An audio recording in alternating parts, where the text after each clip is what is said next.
as normal a season as we can, but needless to say, it's a little bit of a challenge. We've had a couple of chances to use the test to stay kits already, keeping kids in school. It's working.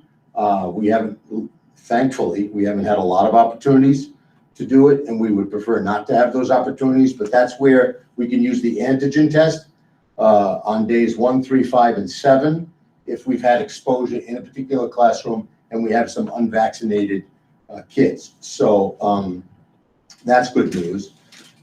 We've had successful clinics for the kids. Heartland kicked it off with vaccinating over 80 children. In Windsor, we had over 200 vaccinated. And again, it says children, but I'm not sure. They had a public clinic in the afternoon, but there was certainly over 200 vaccinations, and overall, I know at least 110 pediatric vaccinations. So that was successful. And Weathersfield had over 40 children vaccinated today. Theirs was this morning, and it went very smoothly. And I really just want to thank the principals, the nurses, the volunteer support staff who provided the kids who had to wait for the vaccinations something to do, brought them, either reading books to them or bringing books down to them, or just sitting with them while they were being vaccinated. But it seemed to be successful. My feeling is, that's well over 200 to 300 kids that are vaccinated now that weren't vaccinated. The second doses will be coming up in December. I'll send those dates out after the holiday. Within the next week or two. Great job to the nurses and administrators. Anti-racism equity task force still continues. And I can't see the screen, but if anybody has a question, we can. I have a question, David. I've got a question. It actually, if you could back up to the discussion over the COVID update. So when we passed the vaccination mandate, we agreed that we would do regular and pretty frequent testing on people who claimed exemptions. Correct. And then the testing through the schools stopped. So how have those people who have claimed exemptions continued to be tested, and with what frequency? Yeah, so they were doing surveillance testing, if I recall. Exactly. Well, we were going to offer, obviously, if we had offered surveillance testing, then they would have been part of that. But because we are not offering surveillance testing, just given the amount of workload for these other programs, so they're getting tested on their own. They submit, and it's weekly, and they submit those weekly results. These are the exempted people. There are, I think now 11 of them. There were 12. I think we lost one. So there are 11 exempted employees who are getting tested weekly and submitting those results to our HR department.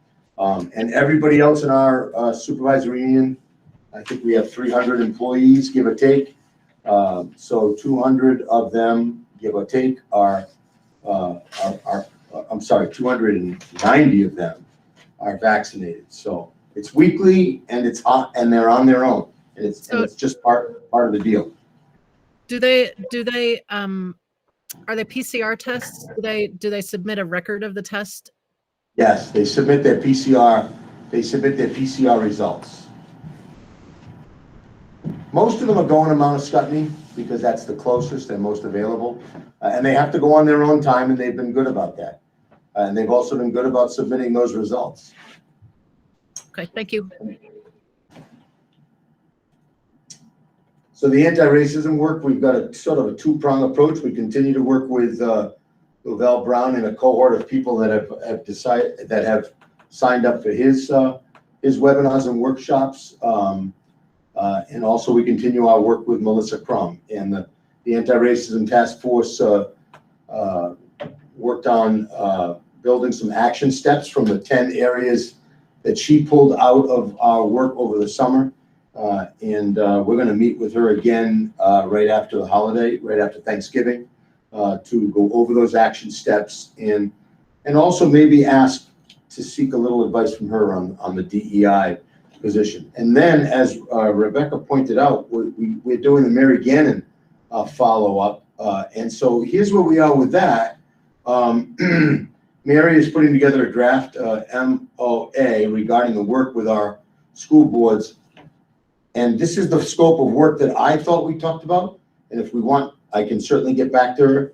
She did not have time to put it together before first of all, we had a hard time playing a little bit of telephone tag, but early last week, I finally got through to her, but she did not have time to put an MOA together. And maybe it's good because if we want to add something to that scope, we certainly can.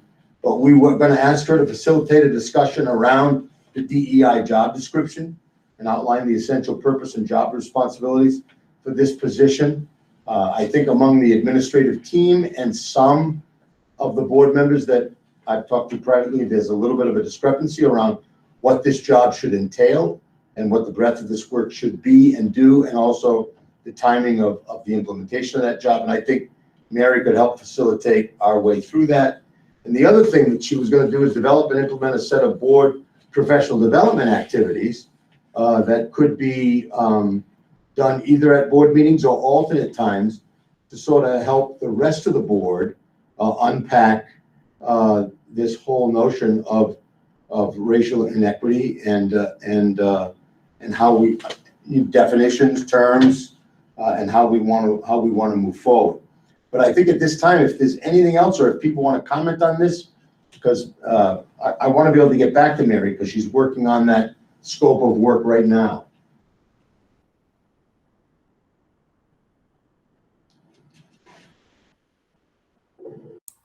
Elizabeth? Thanks, Amy. Do you think we could have Mary facilitate a board-wide discussion of our policy and procedures?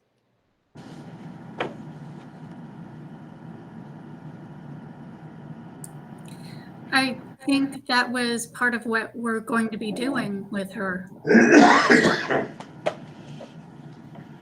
Okay. I could, that could come under that bullet too, but I could be more specific with her.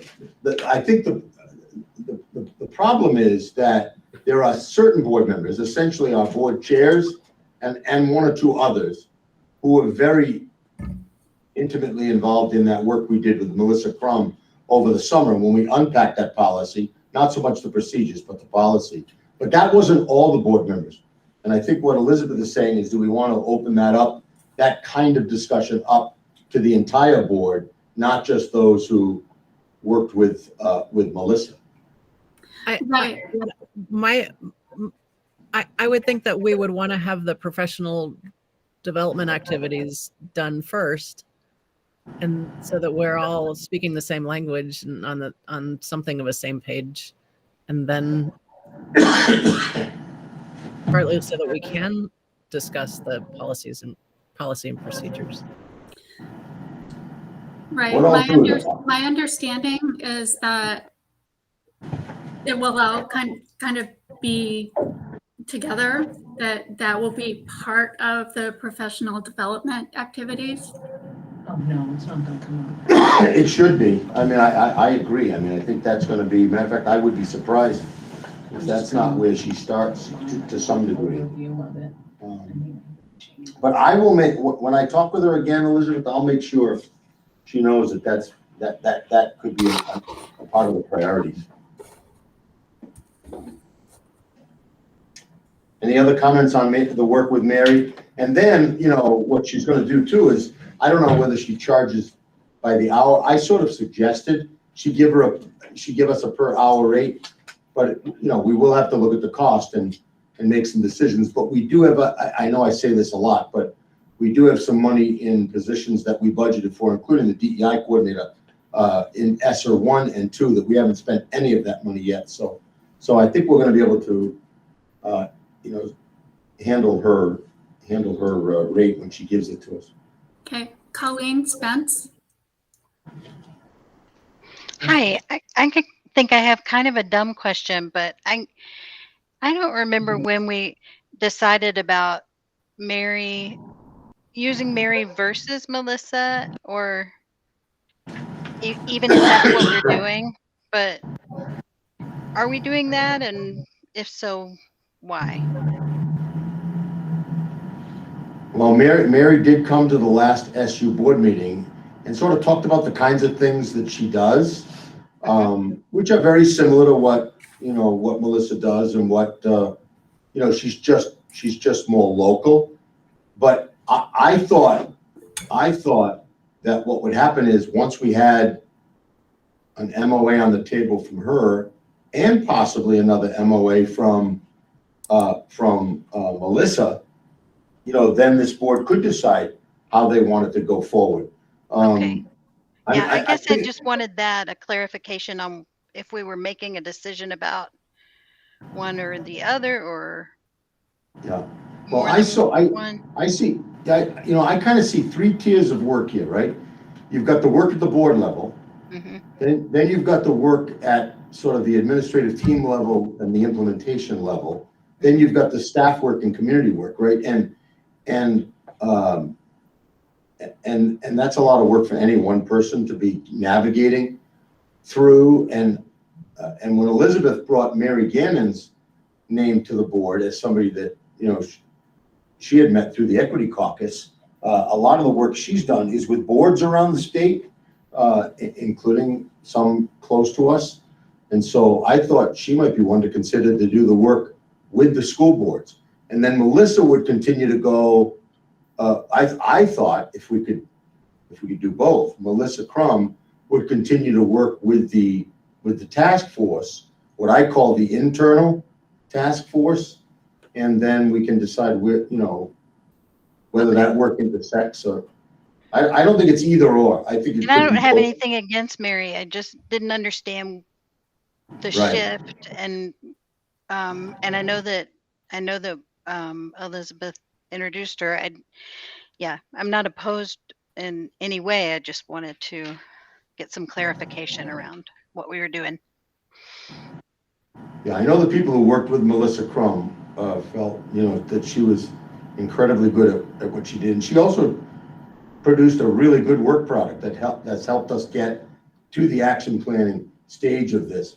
And I don't think she'd be opposed to working with our boards, but I think at some point we have to look at those MOAs and decide. My understanding is that board members felt like, even though a few board members had unpacked all this work, that not all the board members had unpacked all this work. And as we begin to move forward with the work, I think we need to know what our policy really says and what those definitions are, and what's the scope of the work we want to do in the district over the next 2 or 3 years. And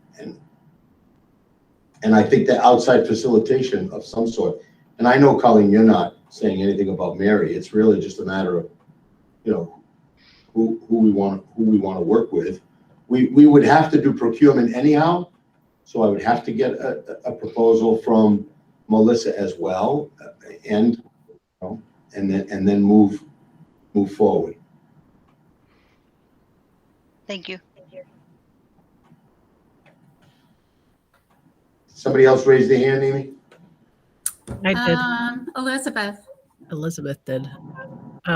The other thing that I thought we were going to talk with her about was helping, because it's not necessarily something that we should ask Melissa to do, but I thought we were going to ask her to help us develop a time frame for implementation.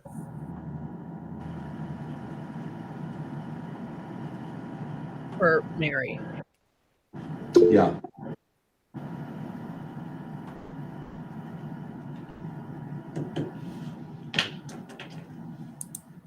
Yeah, I just wrote that down because I think that would be important to certainly have a time frame.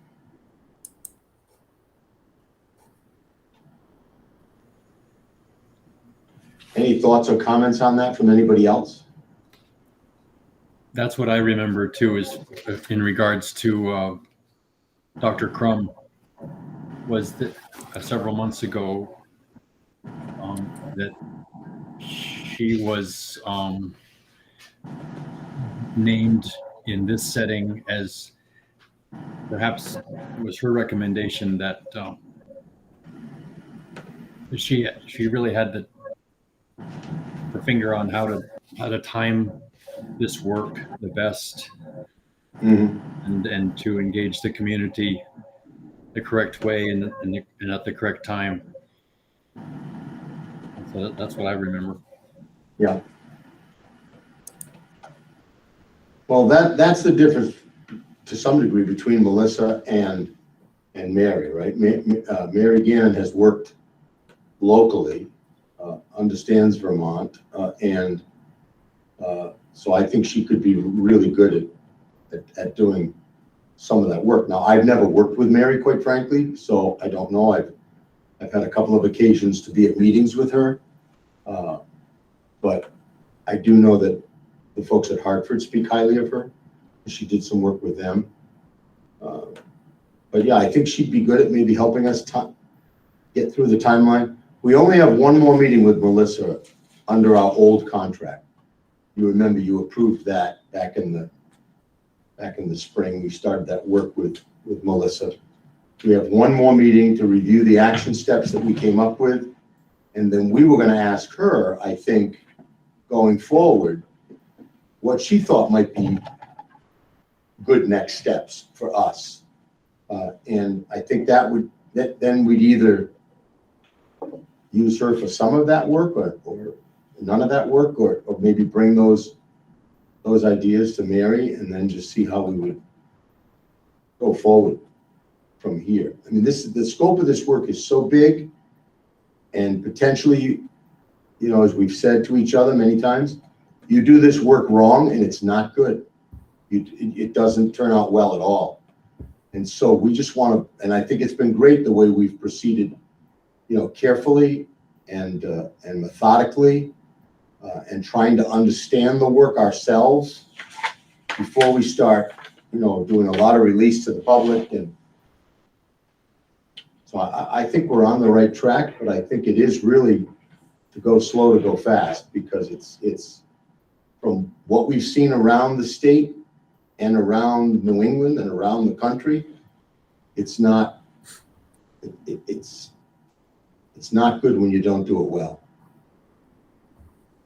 And I think that's why you also need consultants, because you need to have people that really have done this work before. I never have, and neither has really, I don't want to judge anybody, but I don't think nobody on the administrative team has done it. And I don't think there are any board members that have done this kind of work. So we need that help. Any other comments before we move on?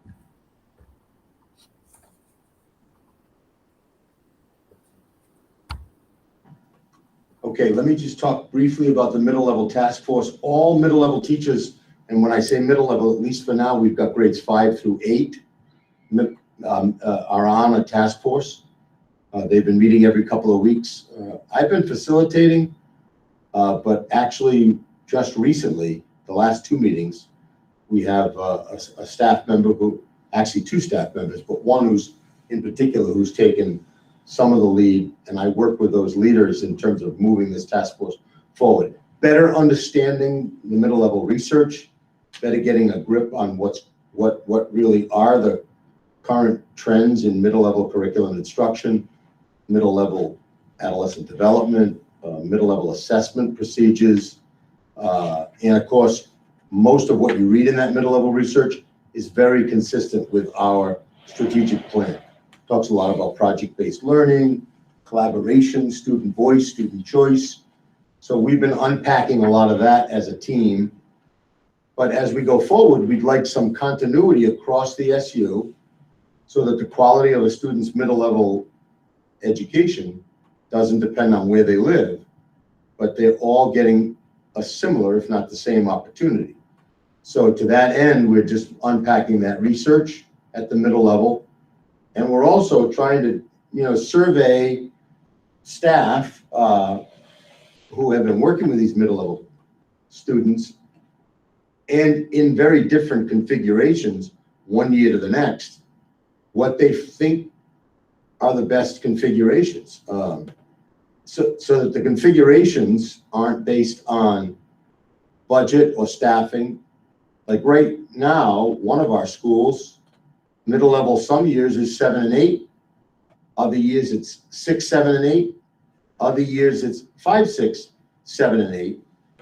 And they call it the middle level program, and it changes year to year based on staffing patterns and student count and student numbers, budget.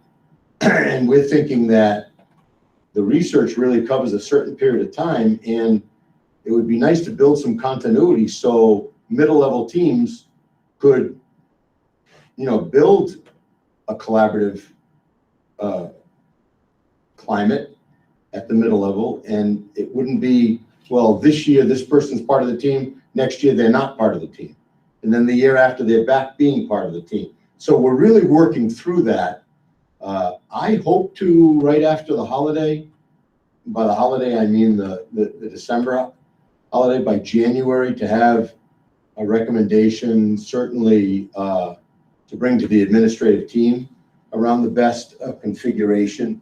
One of the reasons why I think, and Elizabeth, you certainly can clarify this, one of the reasons why I think Elizabeth wanted this on this agenda is because if in fact we come up with a configuration other than 7 and 8, 2 of our schools or 3 of our schools have grade levels K through 8, right, within the building. Albert Bridge does not. So that if we decided at some point that we wanted our middle level opportunity to be grades 6, 7, and 8, or, and I think that's the way the staff is leaning, quite frankly, or if we wanted it to be 5 through 8, it could ultimately at some point mean moving a grade level from Albert Bridge to Windsor.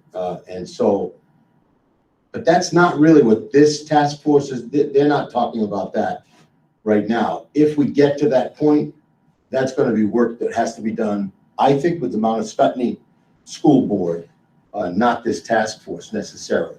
This task force is really just focusing on the middle level research. Any questions on what's going on right now with middle level?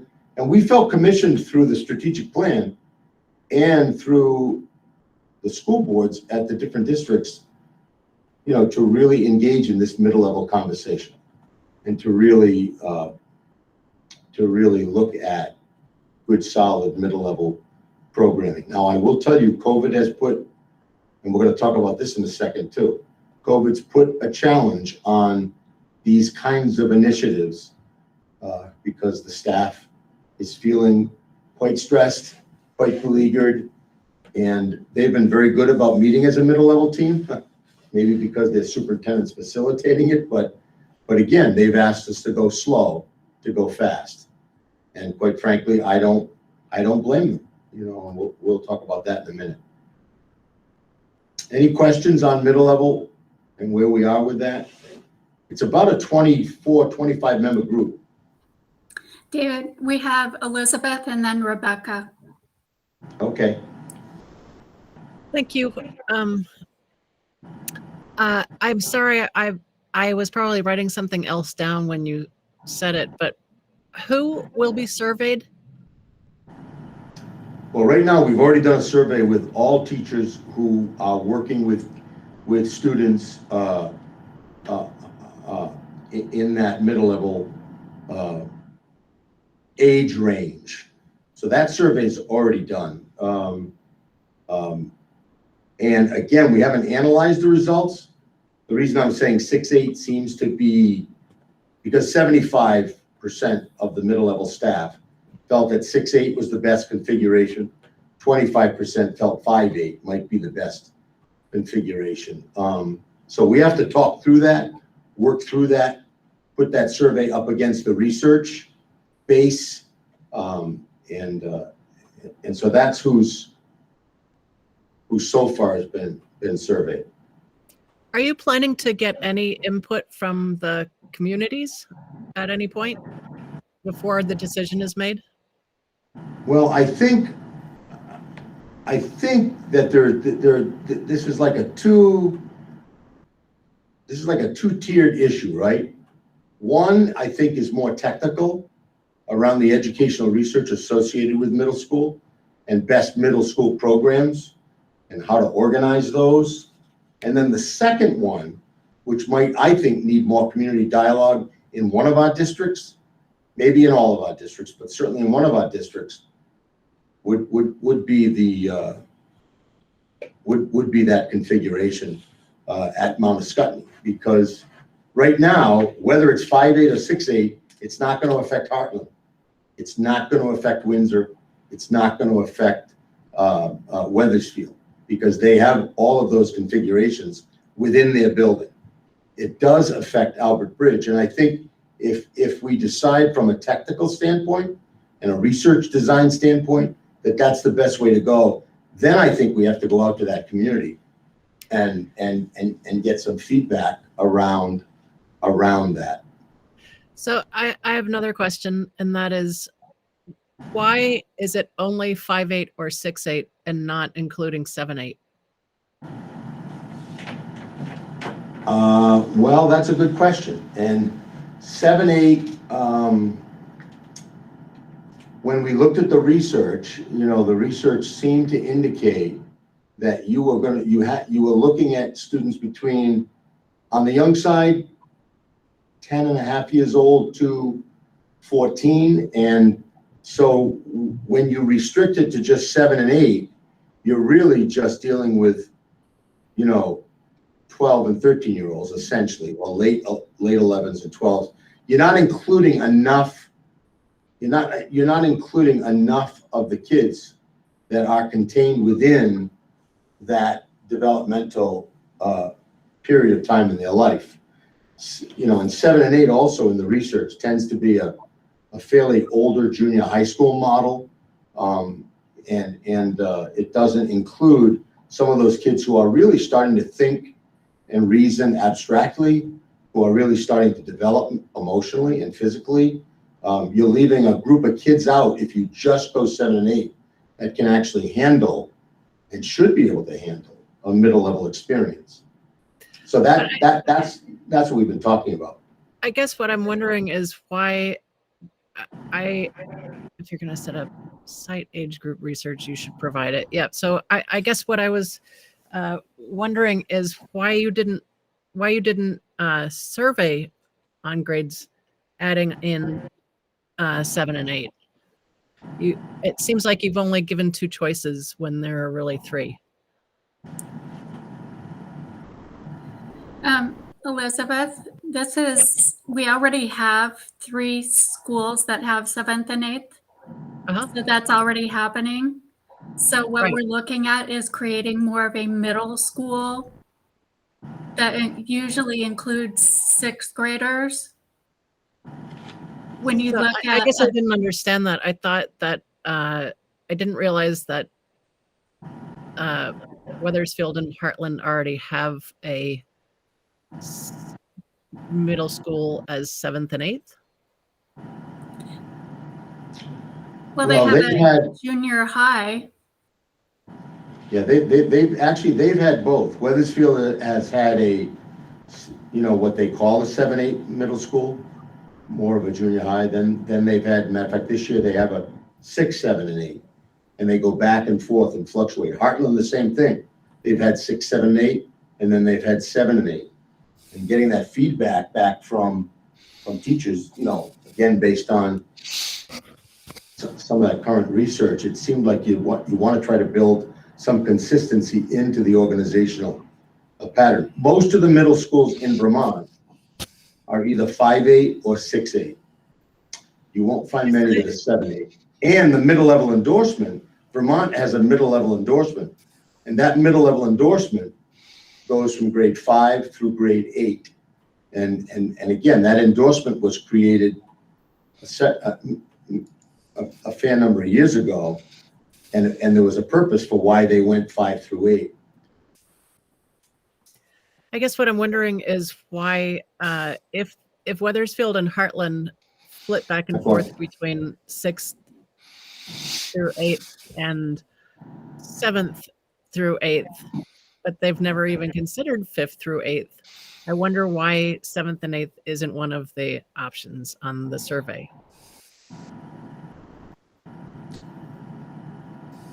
You mean as in status quo? Yeah, well, what you don't want to do is you I thought don't, part of it was it's not status quo, because he just said they flip back and forth between having it and not having it. And so I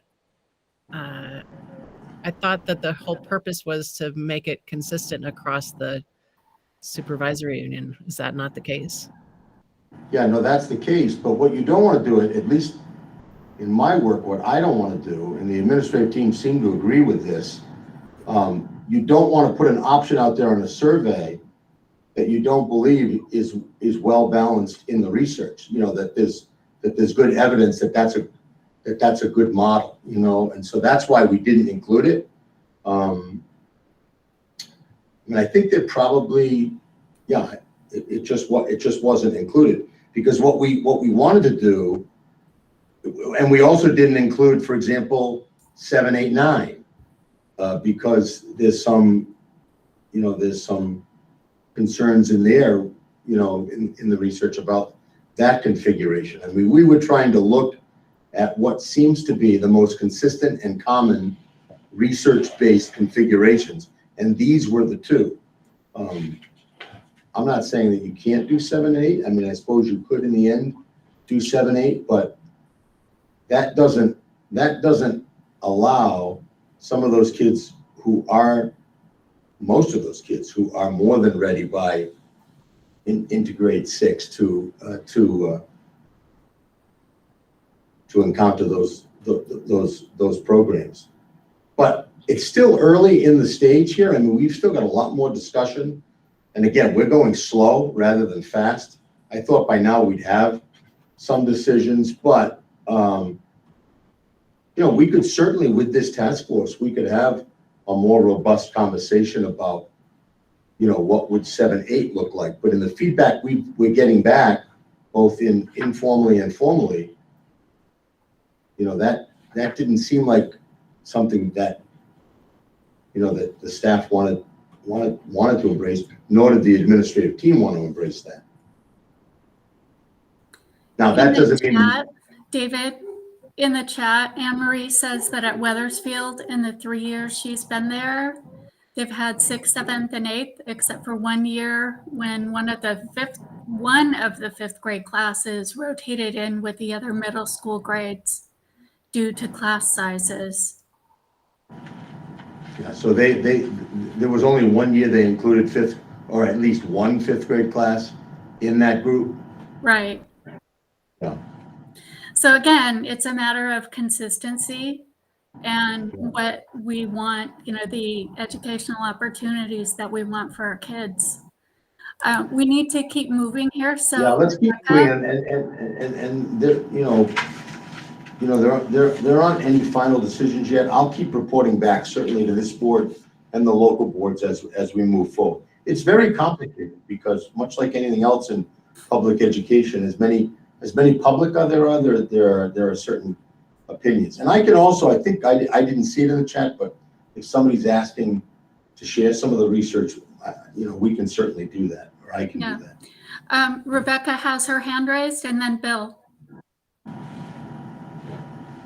I just wanted to make a couple of comments. Most of the research does recommend 5 through 8 or 6 through 8.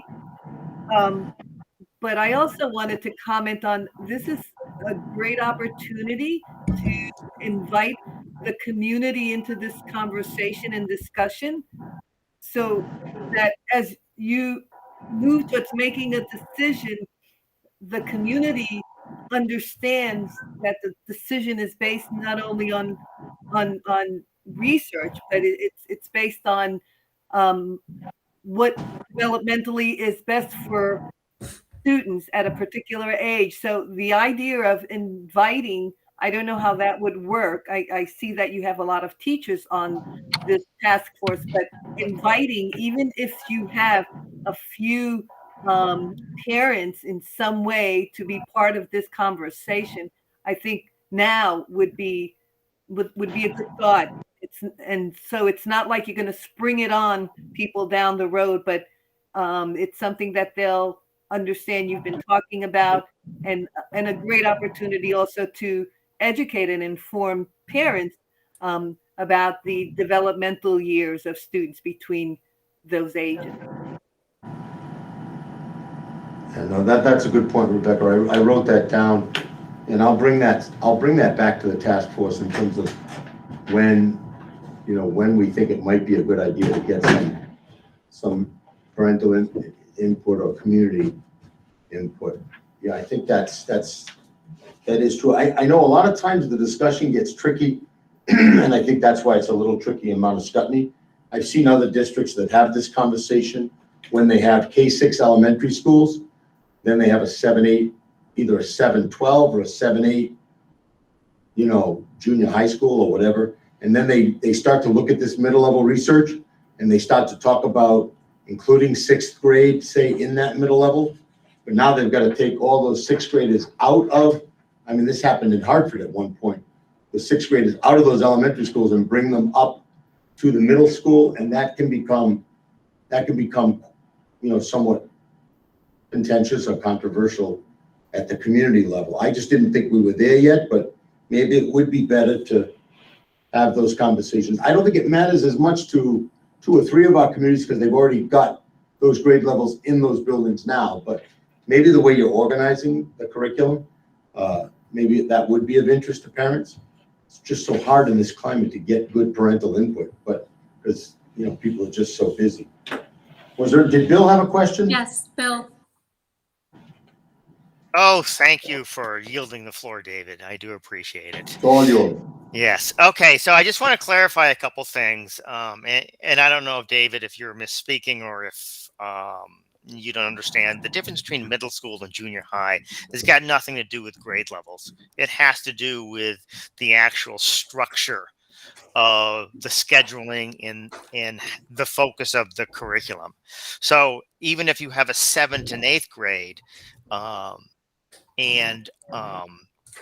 it can be focused as either a junior high or middle school. If you have a 5th through 8th grade, it can be structured as a middle school or a junior high. It doesn't matter the grade level. What it is what sort of, middle school tends to have larger blocks and more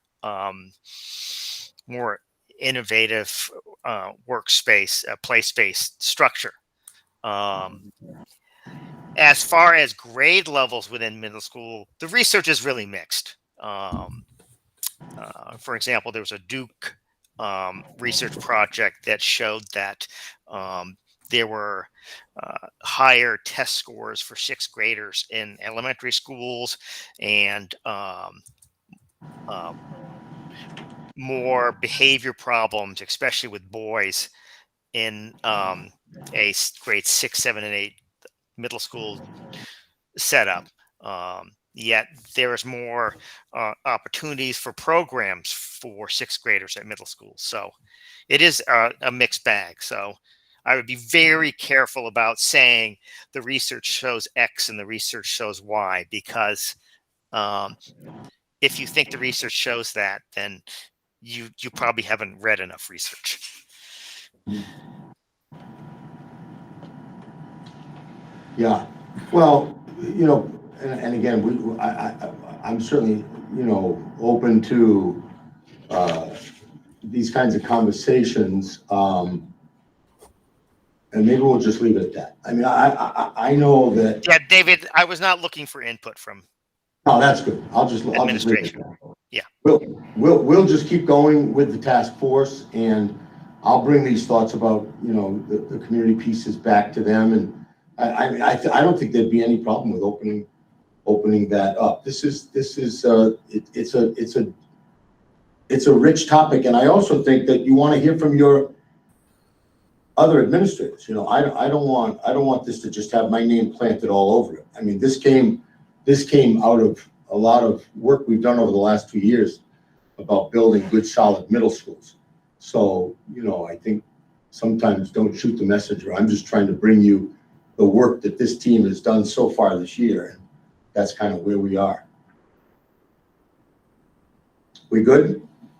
I think we're good. Okay, budget overview, again. You had a COVID, or no, I'm sorry, negotiations and then COVID. Yeah, okay, that's coming up too. But the budget overview, I'm just saying the local budgets are in development, and the SU budget we'll talk about later on tonight. I do want to talk about the ESSER recovery data and Summer Academy, because that was, asked at the last meeting, to get a little bit more detail on that. So I think we've got Brittany and Katie and Kate, I'm sorry, Angie, Brittany, and Katie with us, and I think they can kind of take it from here. And just, do you need to share your screen, Angie? Perfect timing. I just finished my little ESSER 2 update. I'll stop sharing and then I'll come back when they are done. Angie, are you going to share the line? Or? You might have your volume on. Sorry, I forgot there was an L in here picking up my voice. Yes, I will. Un momento.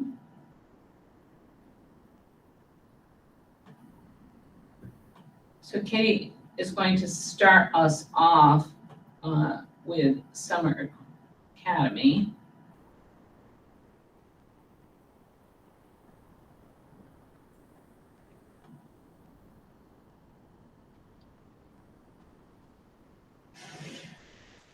Okay, Katie, just tell me when to. Okay, so this is a big kudos out to Brittany, who helped pull together the TMP data. And so one of the important things to note, and it's in small letters on the next slide, the TMP data only reflects grades 1st through 8th grade of attendees. So we did not use TMP data for pre-K and K because they don't take it. So that's why our numbers are different than our attendance numbers. So next slide, Angie. Just for attendance data, we had pre-K through 9th grade students. There's a breakdown of students, and we shared this in August. So approximately we ended up with average daily of attendance of about 100 students, and then we didn't track TMP for the high school students because that didn't apply. So our next slide, we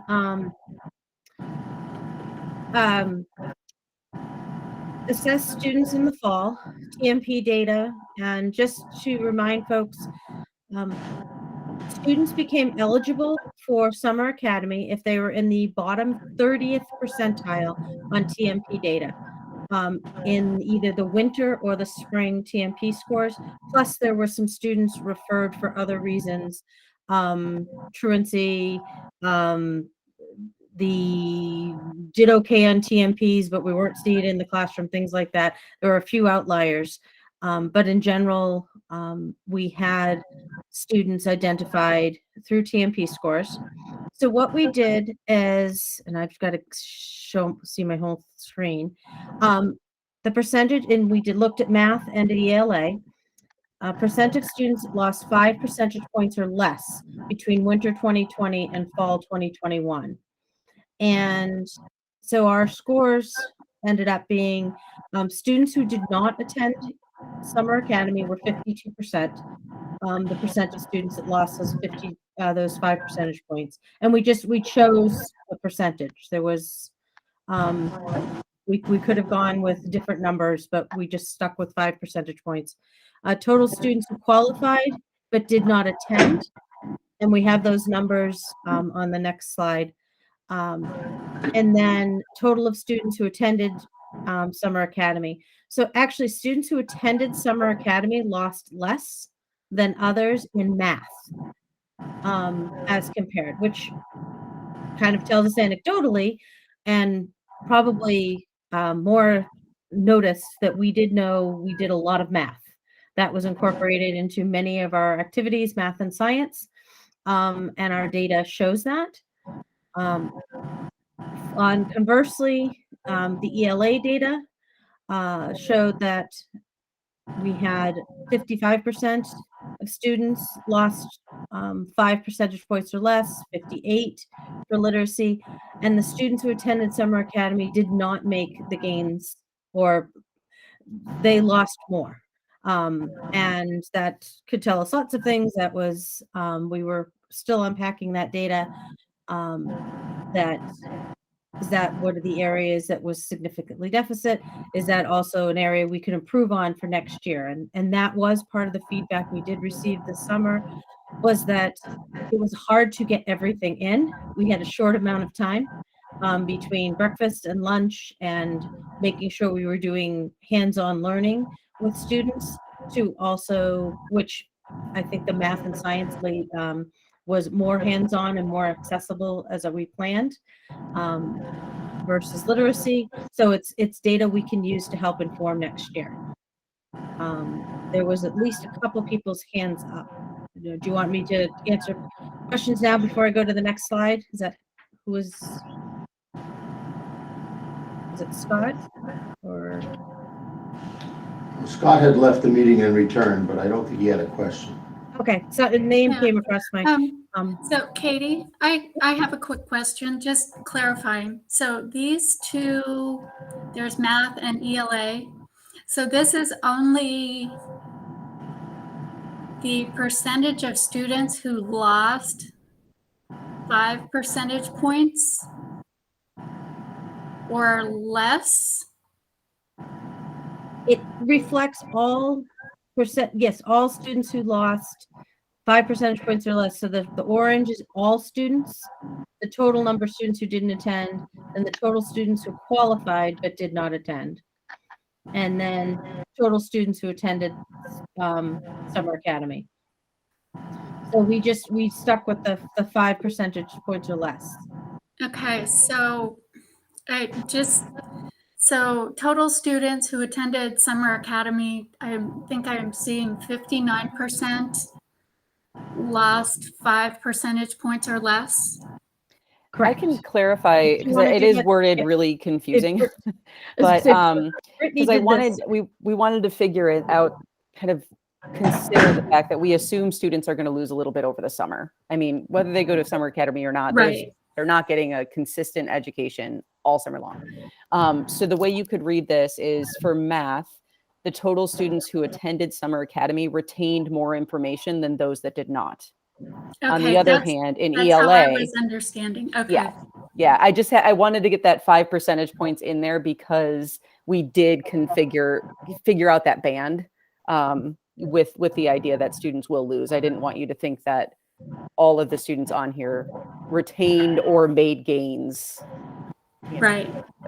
So they lost less than other students. Yeah. Okay. That was our goal, to lose less, for which and we did that in math, but we didn't lose less in language arts. So in comparison. And one of the things I'd love to go back through is, and Brittany and I started to do this, but we could not carve out enough time to really dig deep yet, was we did a surface level. Were students more deficit in language arts than they were in math entering this, even though they were still at the bottom 30%? And if that was, how that might be impacted. So, and we do know that, just anecdotally, we did probably spend more time on math and science than we did on language arts, because of the hands-on nature of the program. People were writing, kids were reading, no question about it. Is that an area of improvement for next year? I think so, of how we systematically can do that. So, and that's what we needed. We needed data to help us inform that practice. Safe to go. So we had 70 students. That was the number I was looking for. Summer Academy coordinators were planning on meeting. I think it was February. Angie, you and I we'd already tentatively scheduled a meeting to look at our data, to determine the criteria for next year, look at our continued emphasis on math, and increase the opportunities for focused literacy instruction. Those were just, even based off our anecdotal meetings we had at the end of the year to debrief with the coordinators, our data is helping us support the conversations we already had. So, Angie, did you have? So I have the final reports for the for what Summer Academy came in at. Approximately $153,007.69 was spent on personnel. That would be teachers and our on this slide I said we had 19 teachers. Our paraprofessional counts were a little bit more fluid. We had some paraprofessionals come in and work part of the program and not the whole program. So it was hard for me to get a final count on the number of paraprofessionals we had. The nurses on site, that was also pieced together from a couple different people. The BCBAs, we had 5 different BCBAs offering support. That was for behavioral support. We Are Hope and HCRS also provided additional support. And then our coordinators, this reflects what we pay them, which in my estimation was far less than what the work they actually did, because Katie, there's no way Katie and I could have pulled the Summer Academy off without that help, for sure. Katie, do you have anything you want to add to this slide? I just want what's not reflected are direct costs that were related to extended school year for some of the students that were there that were direct special ed costs. There's approximately $45,000 that would have normally been spent on ESY, extended school year for students who needed more intensive programs. They may have been also attending Summer Academy as part of the program, but those costs were already pulled out. So we had those are paid through either the general fund or through one of our grants, the Idea B grant. If it was, for example, early childhood was completely paid for out of our Idea B grant, because that's how that typically is paid for. Rebecca has her hand raised. Yes. I don't know. Maybe this question is for both Katie and Angie. Is it possible that next summer you can increase the amount of students that you take in? I know that you were specifically focusing on certain students that probably left out other students, and so I'm wondering, although they probably could have benefited also from some of the services. So I'm wondering if this is an opportunity to maybe gradually increase and bring on students that can benefit from the service also. We offered it to almost 150 students in the SU. So I think what we need to concentrate on is those that we're offering to, convincing them to come. We could have had more students. We had the capacity to have additional students. We had the staff. We teaching staff. It would have been a little interesting a few other places, but I agree. We could have had more students, and that's part of. We're hoping the positive end to our summer, and the feedback we got from parents and from students at the end, without exception, was tearful and disappointed it was ending. That carries over to next year to the Coconut Telegraph, for lack of a better way of putting it, that the community members are talking and that we continue to grab more. So our intent was to have closer to 120, but and we can also look at our criteria. Since it was aimed for recovery, the bottom 30% was actually a pretty big chunk of students, and from students with significant deficits in areas to some with that you would consider more moderate. It isn't even the bottom 15th percentile. So, but that's good feedback, and it is our goal. I do have a few more items that we paid for the program. Transportation, enrichment camp fees. We did have scholarship available for parents who needed to send their children to the enrichment camp in the afternoon, and only one family took advantage of that. And then we have the supplies. So the total cost of the program through ESSER is not reflected on that slide. Sorry, I do not know why, but I sent in your email, let me stop sharing this. I sent in your email 3 PDFs with, this is the spreadsheet for Summer Academy, and the amount, $180,253.69. Approximately, there may be, that might be a little bit off, but that's approximately. I am no Ed Connors, and presenting these reports is much more challenging than you would imagine. So that's the Summer Academy. Are there any other questions?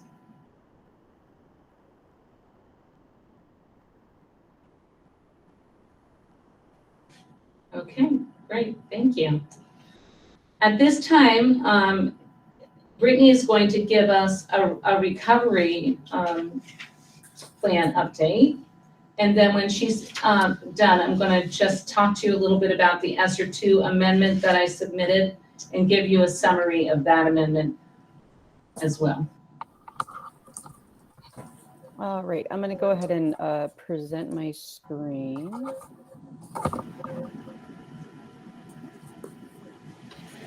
And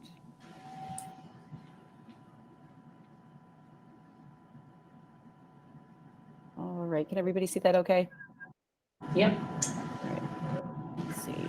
So how I organized this information is based on our recovery plan goals that were actually measurable. There were some goals within the recovery plan, like that we're going to implement Leader in Me, for example. You know, I haven't figured out quite how to put numbers to that yet, but some of these other things I was able to do.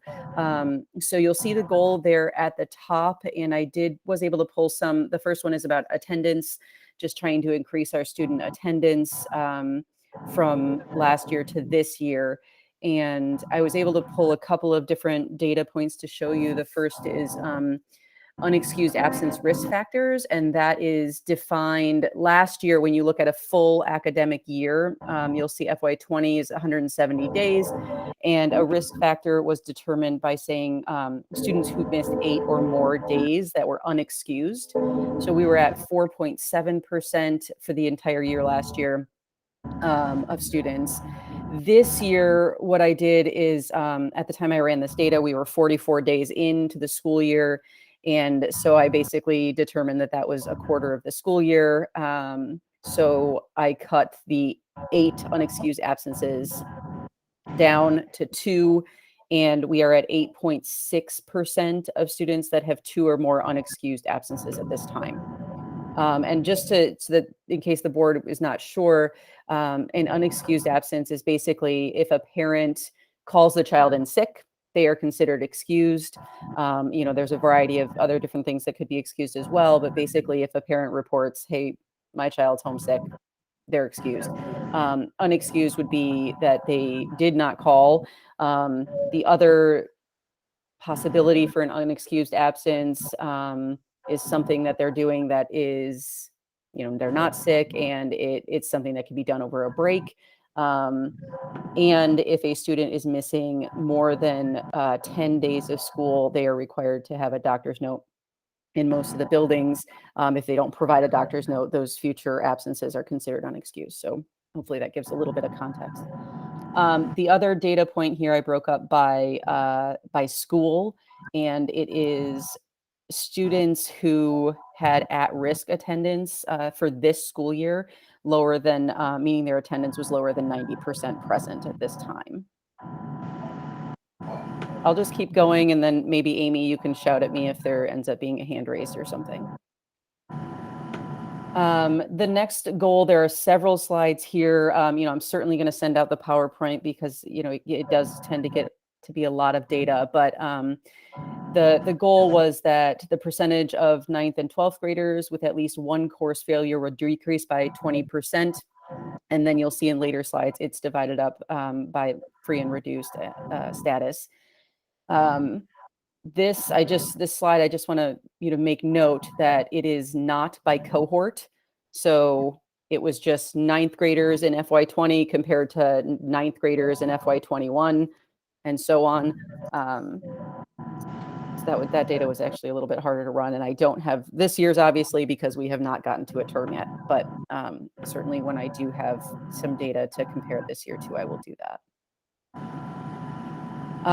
This I ran a little bit differently. It's broken up by FY20 for one chart and FY21 for the other. 9th through 12th graders with at least one course failure, and you can see the free and reduced status in each year.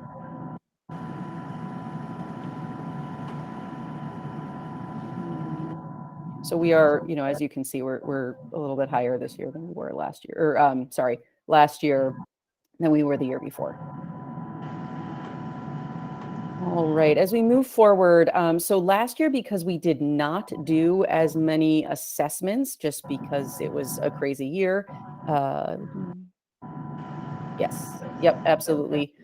I can do that for you the next round, Bill. So last year we did not have as much data. So when the recovery plan was drafted, my understanding was that it was based on a teacher input survey. So, their feelings based on the data that they did collect, how many students are reaching grade level benchmarks. We're lucky this year we have the data to put to those numbers. So you can see where we're at across the SU for Exact Path. That is a much more rigorous assessment than TMP, which you'll see it in another slide.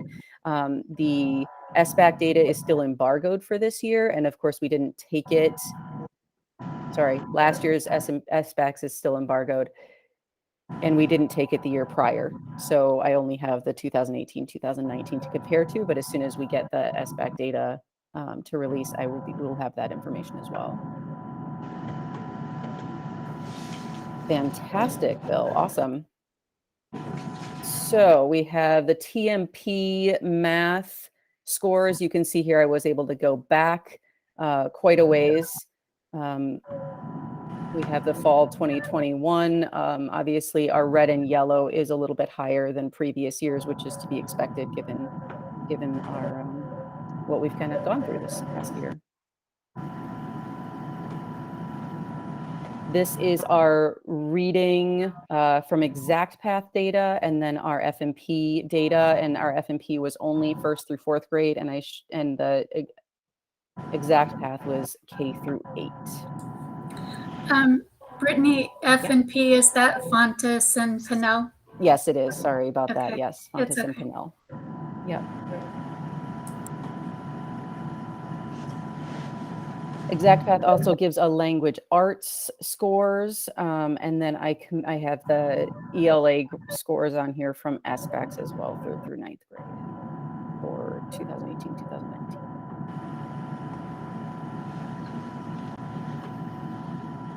All right, so here you can see the TMP ELA as well. It's the same trend as it was for math.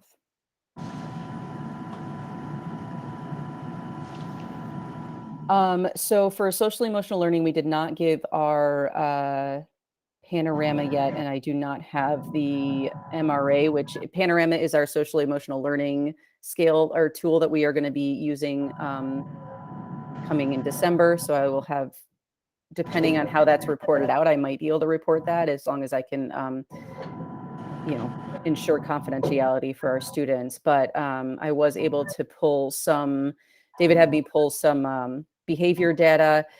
I have substantiated harassment cases, substantiated bullying cases, and suspension events from FY21 and then compared to FY22. I know it's pretty surprising how high some of these numbers are compared to last year, but we're certainly dealing with some difficult situations in school, and just like we are all stressed, students are just as stressed and have had a crazy couple of years here. So that's not too surprising to at least those who are working in the schools currently. Sub means substantiated, meaning that it was investigated and determined that it happened.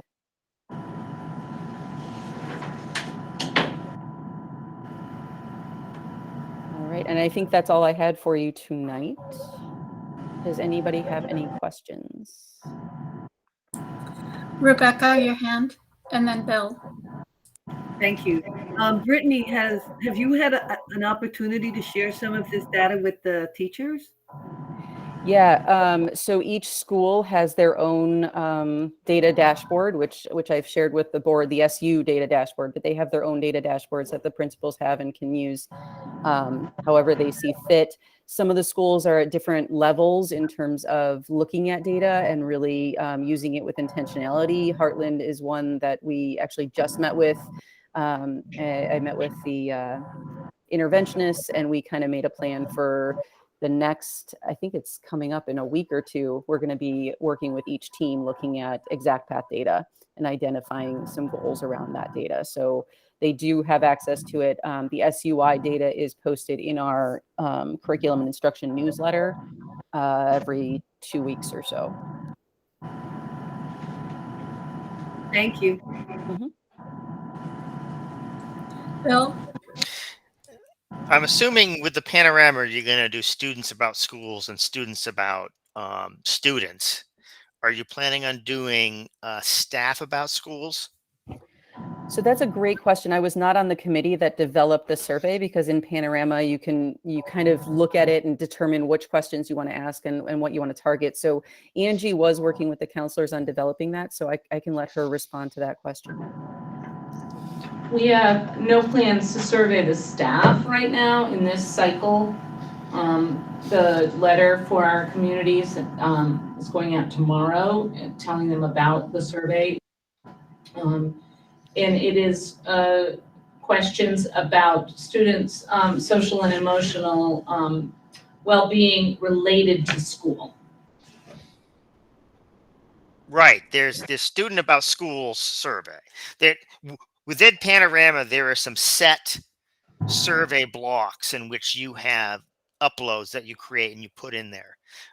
What's neat about Panorama, there's no rosters. It's your upload and then goes out. But I would be interested in it. I understand you may not be doing that. I would be interested, especially before the next rounds of negotiation, to look at some of the staff about schools survey information, not on an individual basis, because that would be, but if we get a general idea of staff feelings about the school in general. And there's two survey strands there. There's one for teachers, which is for staff that are within a instructional role, and then staff that is not in an instructional role. I'd be really interested to see the staff in instructional role data, to see how that data and get a general feel of how the staff is doing. Amy, could I jump in and clarify a little bit of Bill's question too? Oh, certainly. Please, Okay. Brittany. So the MRA data, and I always forget what it stands for, but that's through Christine. You got it? You got me? Unmute. It's called the Measured Results Assessment. There we go. So that is an assessment through Leader and Me that does assess not only students, staff, and families, and it reports out in general on kind of school culture, leadership responsibilities, how people are feeling in school, and that kind of thing. Christine did that at Heartland already. I don't know if you have anything else to add about that, Christine. Yeah, we did our baseline data. We worked with our Leader and Me coach to use the data to set some goals around culture, leadership, and engagement. I can certainly share the data with the board if they're interested in checking it out. I know the other schools are planning to give the assessment as well to get a baseline, and then we'll do it again in the spring, see how we've progressed. I mean, I don't know if the board would be interested, but I think that the negotiating team would be interested. I think the board would be too. And we, I guess I can only speak for myself, but I can hardly imagine that the board would not be interested in learning more about how the school culture environment is right now. Let me see, Elizabeth and then Rebecca. Thank you. Please forgive me for not having my camera on, but I'm not at home and my internet is a little bit dodgy.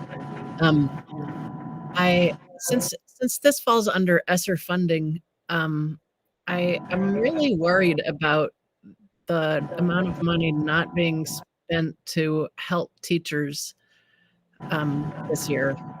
And during the ESSER presentation, I think the only thing that was brought up was the Leader in Me program.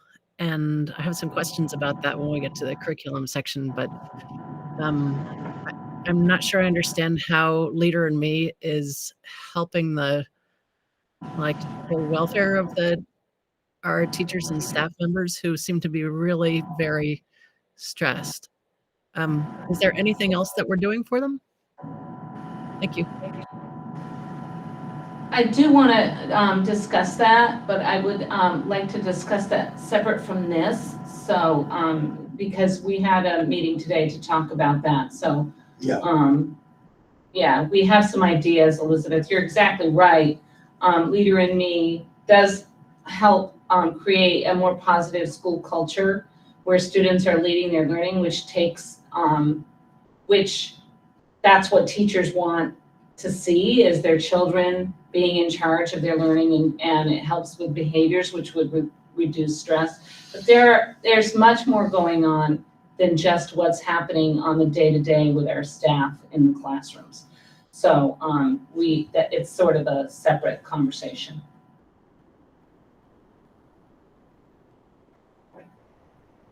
Okay, thank you. Rebecca? I just wanted to comment.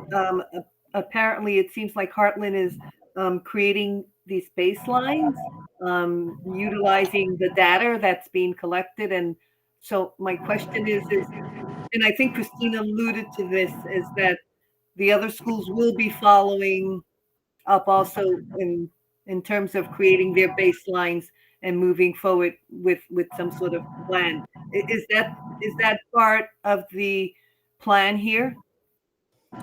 Yeah, so there's a couple of different kind of areas. One is looking at the data, right? And the data that I presented, the academic data and things like that, that is through our MTSS process. Heartland was using the format that the entire SU is using now for the past, last year, and then, we kind of built it over time. But so they're a little bit more practiced in that already, whereas the other schools are kind of learning the ins and outs of those new expectations, different meetings, different way of reporting out on plans, academic plans, things of that nature. So every school is in a little bit of a different place. I have to say Windsor has a team as well that's working on data. We meet every week. We look at student success plans, which is like an intervention plan. We look at Kid Talk plans, which is a different layer within the MTSS process, and all of that comes with data. And those discussions have been really rich as well. So every building's at a different place. Weathersfield does a really great job of using data as well. I have worked specifically though with Heartland on used data practices already.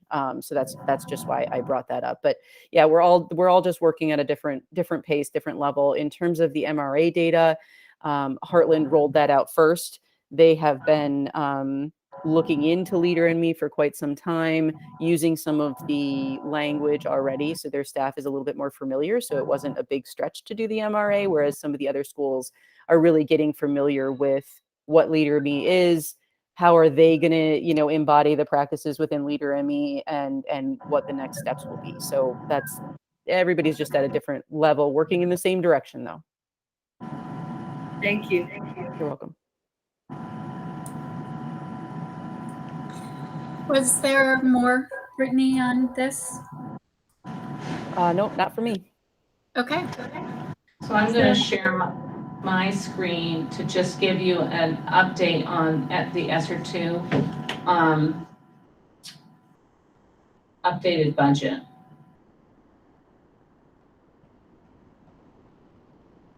So in your email, I sent you the June, which was the original ESSER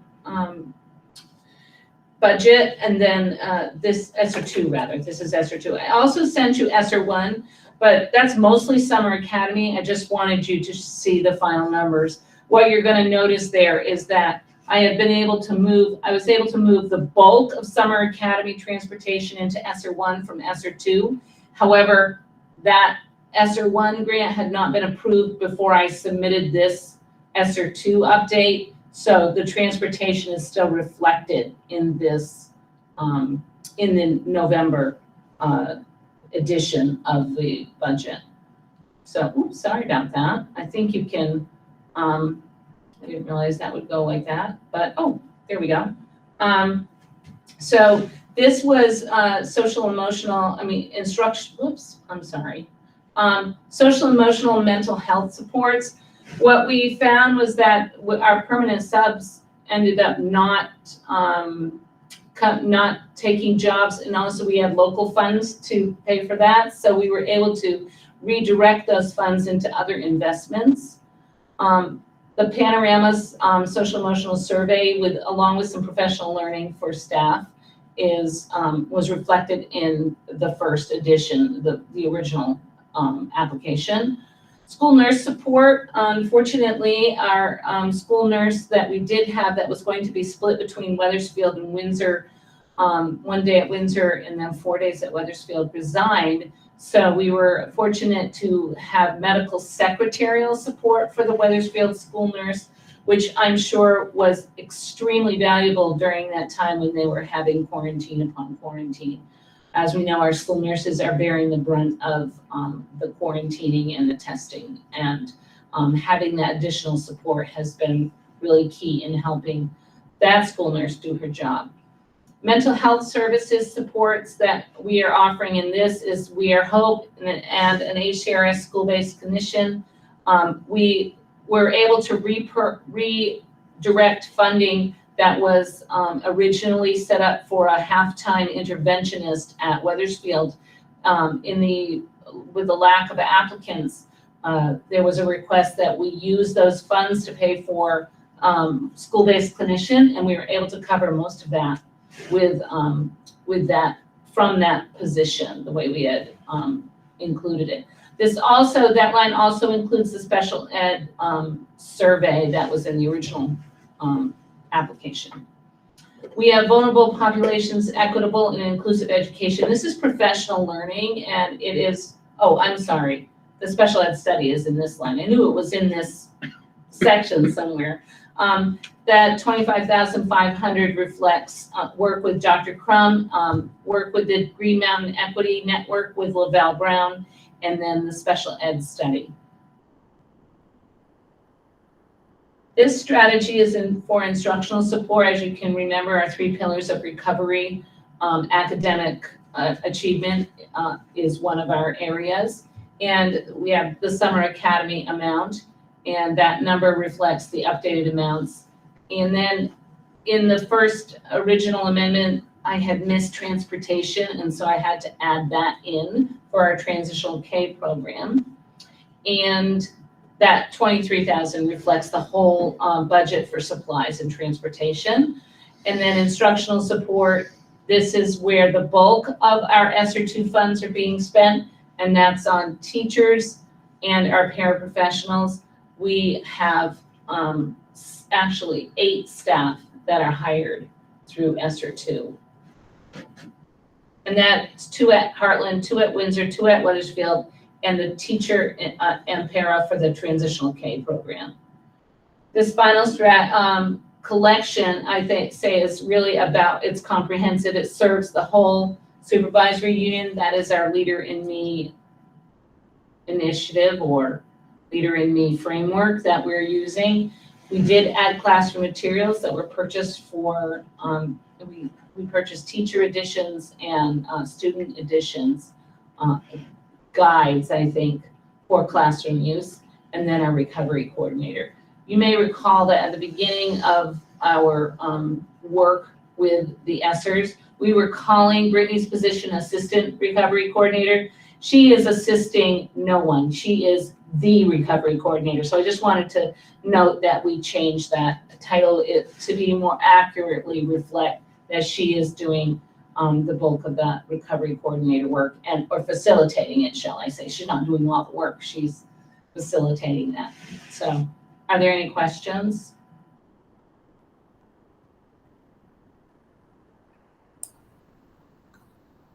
Not at the moment.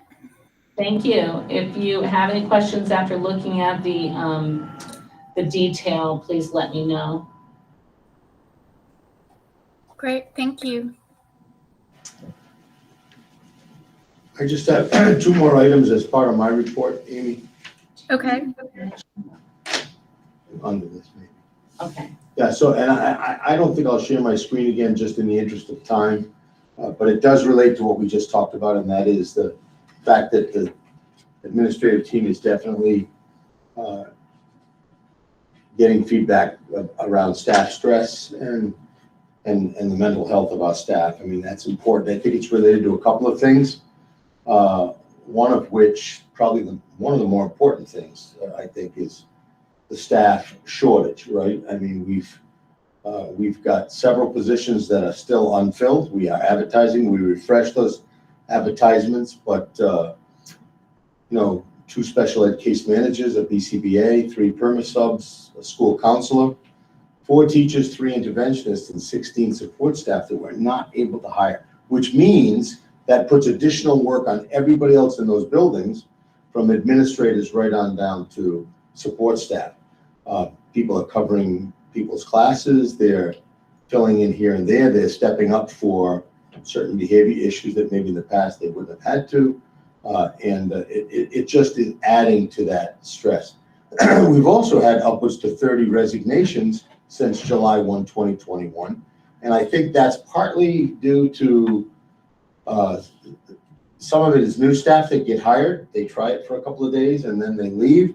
I don't know whether that's because they can't handle the pace and stress of what we do.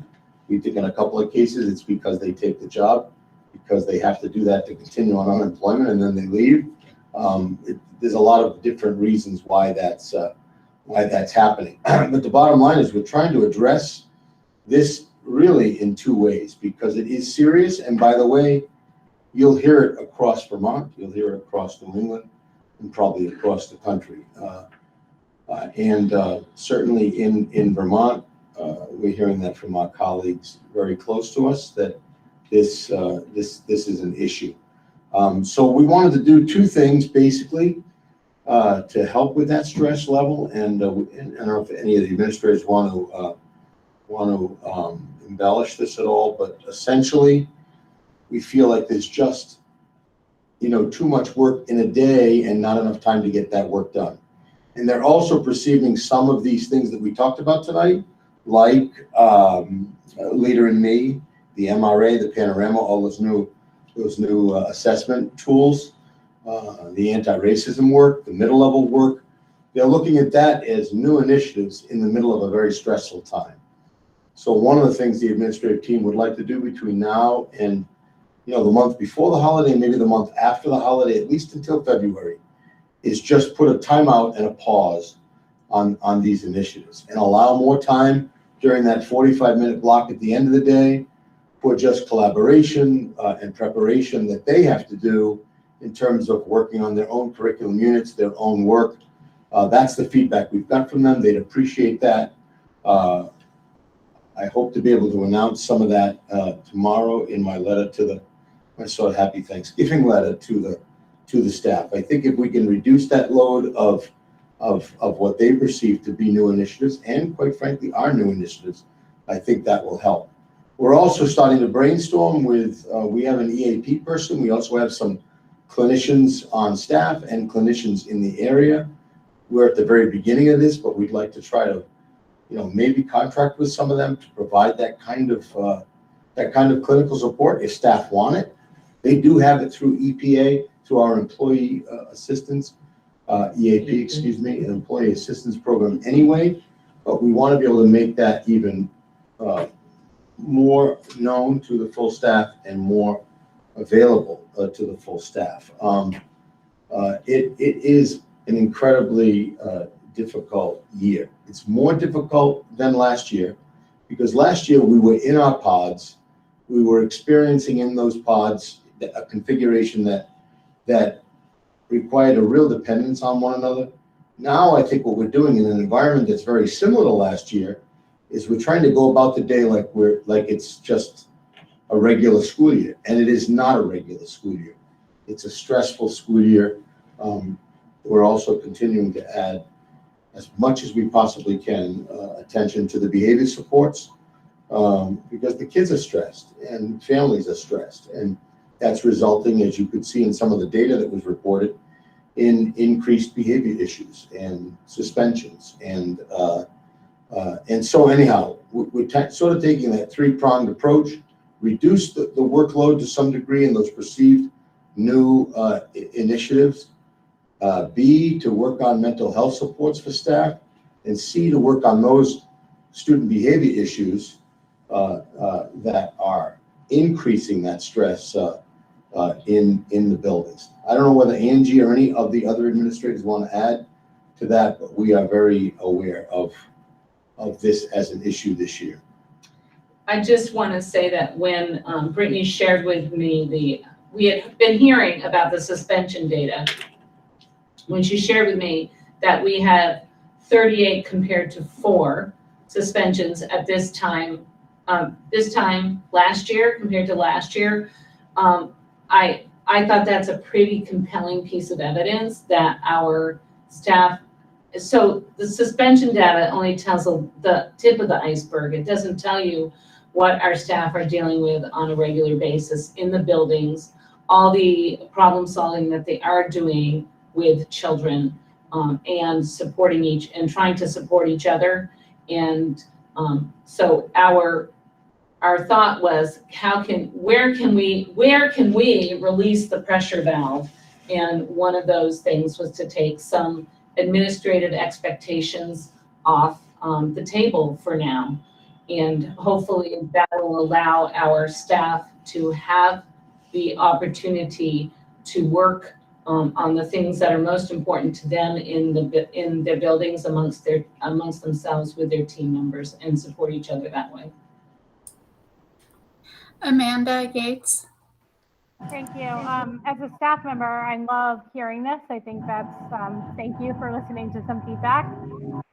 But I would also like to say that thinking about the staff members, especially our support staff members that are in the building that are doing incredible work, of usually more than 2 other people.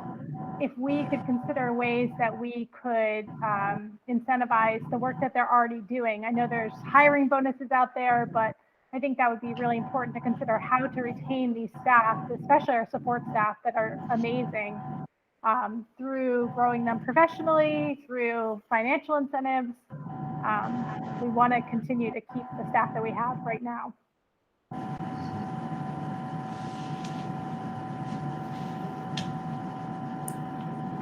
Thank you, Amanda.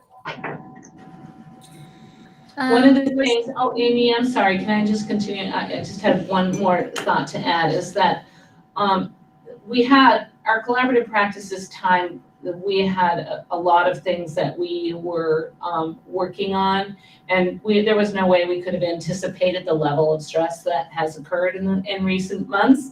But we think that we don't want to stop Lighthouse teams and some of that work, because those staff are counting on having that time to do that work. But we want to build in some more choice for staff.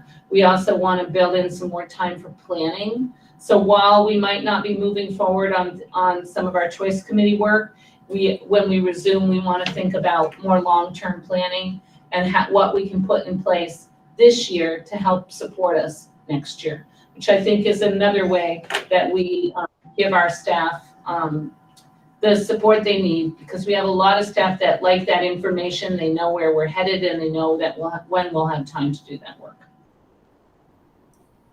Okay, thank you. David, on your report on the agenda, there's one more item, negotiations. Did you? Yeah, that was what I was gonna finish up with. I thought I saw Larry Okay. Dow's hand up, but No, I would just say that I think this is a great idea, and I think it's important to hear the staff and when I say staff, I mean everybody from, up and down, the staff members that could use this. Also to recognize that the most important thing is that we do keep the school in session, in person, as much as possible. And anything we can do to do that, that should be what we really focus on. And everything else is great and it's important and it will get done, but not to the detriment of keeping the kids in the building, because we all know the pros and cons of remote learning and having kids in halftime. So I think it's important to keep school open, in person, in the building every day. And whatever we can do to do that, I'm on board with.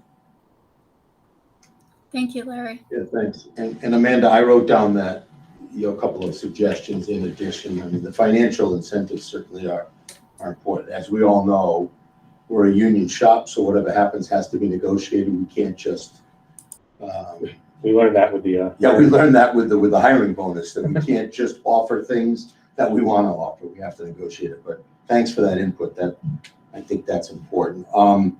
Yeah, last but not least, negotiations. This is really quick.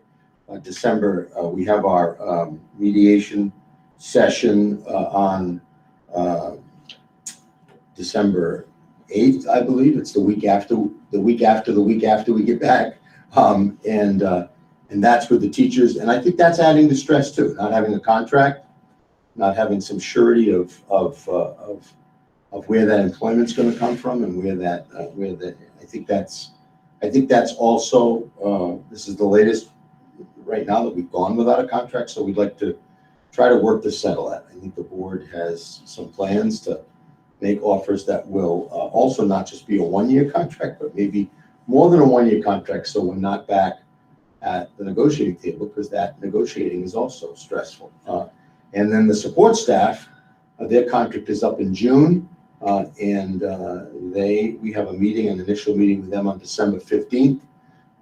And I know that the board also has some good solid proposals for them. I'm hoping it doesn't take that long, because it would be nice to settle that contract as well. I know that definitely wears on the employees, but that's where we are right now. And I thank Bill and Scott and Jackie and Tonovich for the work that they've done on those teams. That's it for me for my report. Sorry it was so long, but I wanted to put a lot in there so that we'd cover some of the items for discussion too. Right, I was going to say we took off a couple of items for discussion, so that's all very cool. Moving along, so let me see, we are 2 items for discussion, and first up is the special education policy, first reading. Hey, Amy, Yes. this is Scott. I just wanted to suggest maybe a 3 or 5 minute break. I don't know. That's quick suggestion. I could use it. Sure, we could take a 5-minute break, because actually I could too. So let me see, it is 8:26. Can we be back at 8:30? Sounds good. Okay. Cameras off. Here we go. I'll shut off the all camera. Can you show off the all camera?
You're welcome, Scott.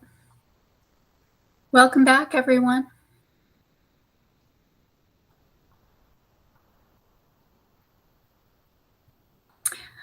Yes, right. Colleen Deschamps has a couple of announcements that got missed, and I told her that she could do those right before items for discussion.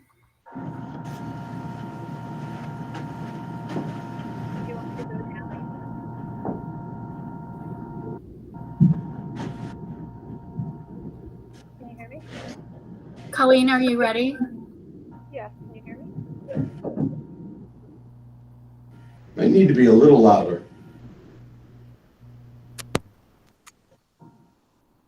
Can you hear me, Amy? Yeah, that's better. Yes.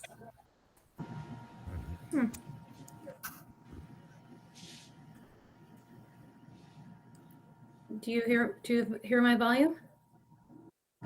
Okay. I just wanted Fine now. to apologize. Sorry, thank you.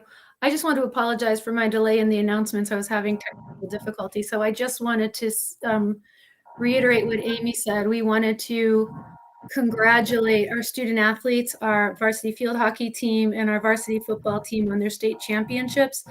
Their coaches, they played really hard.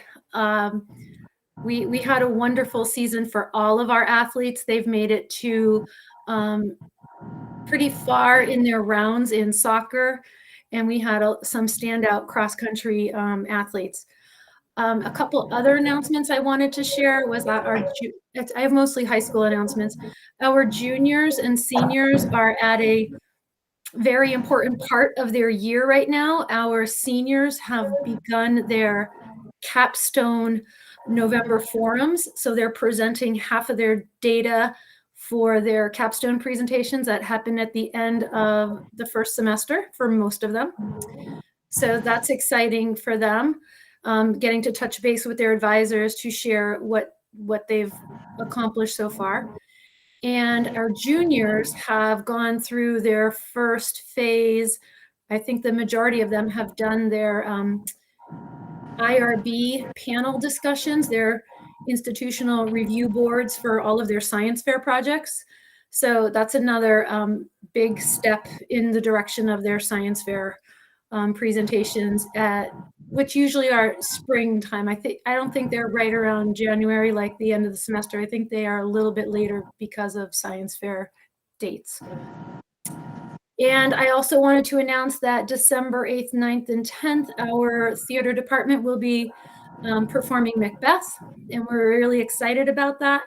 We will have limited seating, so any school board members who would like to see the show, please contact Kate or I or one of our main offices at the high school, and we will work out a plan to have you see the show. Our students have limited tickets for their families. So thank you so much. Can I just piggyback that a little bit and say, in addition to the championships on field hockey, soccer, and football, they had specific athletes that were selected as all state seniors. So they all played in north-south version of their game in their respective sports. So we had some pretty fine athletes that were recognized and selected by their own coaches in the leagues and got to play in additional games beyond with our own team. And just anecdotally, it's the season as acceptance letters roll in. And I have to tell you, I had the pleasure of seeing one particular student who walked in the door who couldn't hand me his letter fast enough to say he basically got almost a full ride to his #1 first choice. And that was pretty fun. Yeah. Oh my gosh. That's right. They're starting to get acceptance letters. Yeah. So exciting. Yes, and I also forgot to announce that our National Honor Society did their annual Grateful for Our Custodians thankful dinner on Friday night. Very nice. Thank you. We will now move into items for discussion, and top of that list is the special education policy, which is the first reading. Did anyone have any questions or comments on that? Bill? this is all pretty boilerplate stuff. It's basically saying you have to follow the law. Correct. Yeah. Exactly. Can I give a little background for a second? Certainly. Why we have to follow the law? So, as you know, we have special ed monitoring, and just about every single school district that was monitored this year, last year, because OSEP was really looking at how we were in, or in this case, out of compliance for addressing formally in our policies about providing FAPE for students, specifically having to do with suspension and expulsions. That's how this policy came about, and that we have to have proved to the AOE that we have adopted by January 1st. As part of our monitoring. So this model school board's policy just came out, 3 or 4 weeks ago? It was, I think, right after our last SB meeting. And so that's where the language came out. Some of it was slightly, we had our special ed administrators group had looked at it with council as well. So that it's an important thing to do, but that's sort of the backstory of why this suddenly came out of the blue. Okay, thank you. So at our next meeting, December or January, as the case may be, we will do the second reading and possibly adopt. So thank you. The next item on the agenda is library materials policy. And I put that on just in my job. I have heard more and more often of, I think we have all heard about public dissatisfaction or unhappiness with some of the things that are happening in schools. And that is also beginning to happen with school libraries and public libraries as well. But in school libraries across the country, there have actually been boards that have been overactive or reactive in terms of saying, well, I'm not sure that that book should be in our curriculum, or I don't think that that book should be on the shelves of our library. And there's also been increased challenges of books in school libraries and public libraries. And currently we do not have a policy for library materials or anything in procedures on what to do if a book is challenged. And that is very strongly spelled out by the American Library Association, as well as the American Association of School Libraries. And at our next meeting, I will have put together a template for a library and instructional, when there's challenges to instructional materials. But I just want to let people know that we'll be talking about that at our next meeting more. Bill. While you put that together, if you want me to take a look at it, what you've done, I'd be more than happy to. Yes, that would be fine. And I'm also going to, so I will share it with you and David, and then with our school librarians as well. Yeah. And Amy, I just sent you and Lori a draft of something that we found. So take a look at that, see how it matches up with what you've got for a template. And okay. We'll get something out by January for sure. I mean, by December. Right. There is a very, let's see, it's a policy to consider in the VSBA model policies, and it's selecting library materials, but it doesn't really go into, it doesn't have the student right to read information or the library Bill of Rights. So it, and I think that's American the one Library Association and American Association of School Libraries strongly recommends those two documents being at least addendums to your policy so that there's that foundation. Or certainly referenced, but I think, yeah, that's the one I think I sent you, the VSBA. We edited it a little bit, but you can look at it and see what you want to add. Okay, great, thank you. And that's all I had on that. So moving on to our next item is the SU-wide, SU-wide curricula. I think that was Elizabeth had put that on there. Oops, it was. Can you see me? Can you guys see me? Can't see you, but we can hear you. Oh. Oh, we see you now. Okay. How we see you? I have a few questions about SU-wide curricula. My first year on this board, we, with the assistance of the administration, picked out math and ELA SU-wide curricula, and I found it to be a really exciting moment. I couldn't understand why, including our own town, anybody would ever want to send any of their students anywhere other than Windsor if we were using a K-12 curriculum, because it would go all the way through. But I've recently learned that maybe now 7 or 8 years later, all of the school isn't using our SU-wide curricula, and I wondered whether we could take a look at why and what we should do about it. And I also I have some questions about the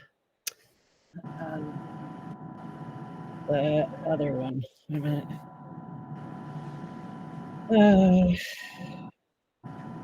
What's it called? Leader in Me. I have some questions about Leader in Me, and I wondered, is it a curriculum that's being instituted all the way across the supervisory union? It seems to be a leadership program. If it's a curriculum, is it something that the SU board should have taken a look at? Am I misunderstanding the role of the SU board as far as SU-wide curricula? Those are my questions. Thanks. Yeah, I think those are both good questions. I will tell you that one of the things we had planned to do this year was to revisit curriculum, because it has been 6 or 7 years, both with math and ELA, and then also look at the other two areas, just to sort of outline those K-12, proficiencies in all 4 of the major disciplines. But again, it just hasn't turned out to be the best year to do that kind of work, because it's very taxing work, it's tedious work, it requires a lot of staff input. So we really haven't done that. What we did find out. Am I right in thinking that we don't have an SU-wide writing curriculum? In fact, we don't necessarily have a writing curriculum. That's correct. I mean, there are pilot programs that have gone on over the last couple of years, but Angie could probably speak better to that. But no, we do not have a K-12 SU-wide. So I think that's kind of important. Am I?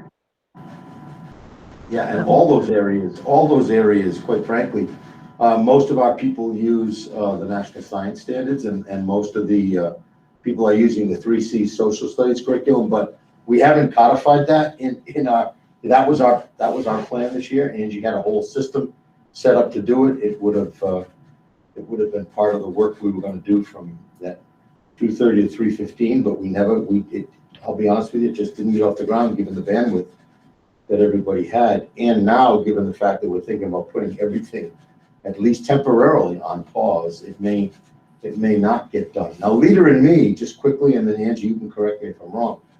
Leader in Me is a leadership program. It's not a curriculum. It does have some suggested curriculum materials that are much more around morning meeting and social emotional work that you would do with your classroom, but it's not per se a curriculum. So again, that hasn't been vetted by, from a curriculum standpoint. It's been vetted more from a programmatic standpoint. I guess I don't really understand, because I keep hearing it being a part of the student's curriculum, and I don't really understand why I understand from some staff members that it sort of supersedes, as far as SEL goes, that it sort of supersedes collaborative problem solving and some of the other initiatives that we've instituted all the way across our supervisory union at great pains. And I don't really understand why we would throw another thing into the mix that negates the use of collaborative problem solving, since I thought all understood that it was one of the tools that we were using. Yeah, and I think collaborative problem solving and trauma-informed classrooms, those all fit into that program category, right? And that's why we really look strongly at Leader in Me, because it did seem to enhance some of that work around building those 7 habits within kids' lives, and so that's sort of where it ended up. But quite frankly, and I don't know what staff members necessarily would be saying that, but we haven't had a chance really in most of our buildings right now, other than maybe Heartland, to implement. So it's not like anything's replacing anything right now, because we haven't been able to get that Lighthouse team strongly off the ground and get those things happening yet. So again, I'm not denying that feedback, but it's probably a little bit premature, and it certainly will be premature since, again, we're going to try to put things a little bit on pause with Leader in Me for at least another month or 2 here. But I mean, again, those are programs. I don't think they're curriculums, but Angie wanted to say something too. Sorry. Collaborative problem solving is a philosophy. It's an approach to having conversations with children About behavior. That is a win-win, which is one of the 7 habits, thinking win-win. So when we looked at Leader in Me, we chose it because it has all of the things that we are trying to instill in our system. It provides us what we call the operating system for us to get to be able to move forward with our strategic plan, to provide student voice and choice, to provide mental health and well-being, the data and communication piece it's helping us with. There are so many things that Leader in Me provides us with, this just in terms of having staff practicing the 7 habits in their own practice, in their own work in the buildings, and perhaps outside of the buildings as well. And so it was Leader in Me. If there is anything that Leader in Me may replace, it could possibly become a replacement for PBIS. But that's a decision that Lighthouse teams will make with their staff. That is not a decision that the supervisory union would say, you must do that, because Leader in Me is giving us the tools and strategies to help everybody make better decisions and be more involved and engaged in making those decisions that impact their work, including the children. And so that's what really, I think, drew us as an administrative team to the Leader in Me work. And I wanted to comment on the curriculum that we have in place. So for language arts, we adopted Wheatley. Wheatley is not really a curriculum in and of itself, because a curriculum would have a clear, would have outlined assessments, and it would have the materials and the way that you teach the materials. It would have all those things embedded in it. And what Wheatley does, I think the reason why many of our staff like Wheatley is because it offers a theme throughout the year, and identifies the standards that are supposed to be addressed in the learning, but it gives teachers a lot of choice in how they actually work with the standards and how they teach the standards. So it's not really saying, it's not exactly showing them how to teach it, versus Eureka Math, which has some very particular instructional strategies embedded in the program. And so Eureka Math is more a more complete curriculum. We are piloting a writing program. Patty Gray, our literacy, our instructional coach of literacy, has been working with a team of teachers across the supervisory union, mostly in our K4 at this point, on identifying some programs that had promise for providing a more cohesive approach to the teaching of writing across the supervisory union. I suspect, she told me she was working on a proposal to bring to me today so that I could bring it to our administrative team upon returning in December. After the holiday. Yeah, after the holiday and during one of our administrative teams in December. So we have Mystery Science, which is our K-5 science solution for teachers. We do not have a science program for 6 through 12. Our teachers design a lot of their curriculum. Our teachers design their curriculum in social studies and in all the unified arts. They design their own curriculum.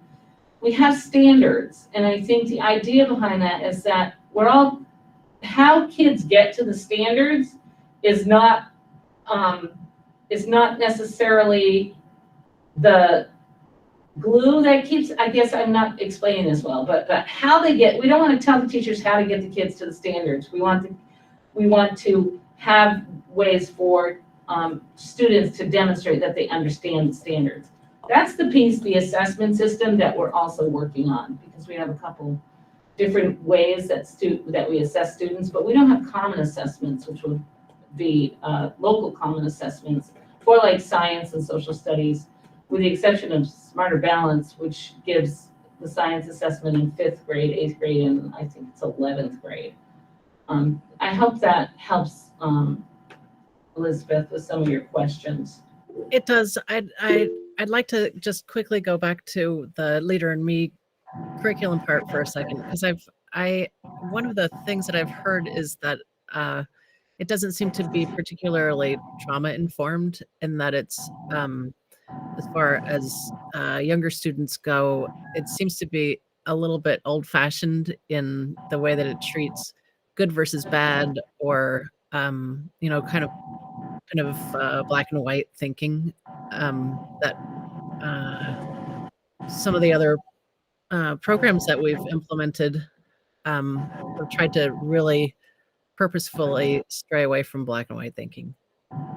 I would say with the because our Lighthouse teams are not up and running fully, that it would be premature to comment on that, because it would be up to the Lighthouse teams to examine what they're using, what the messages are in the materials that they're using as they're working on Leader in Me concepts.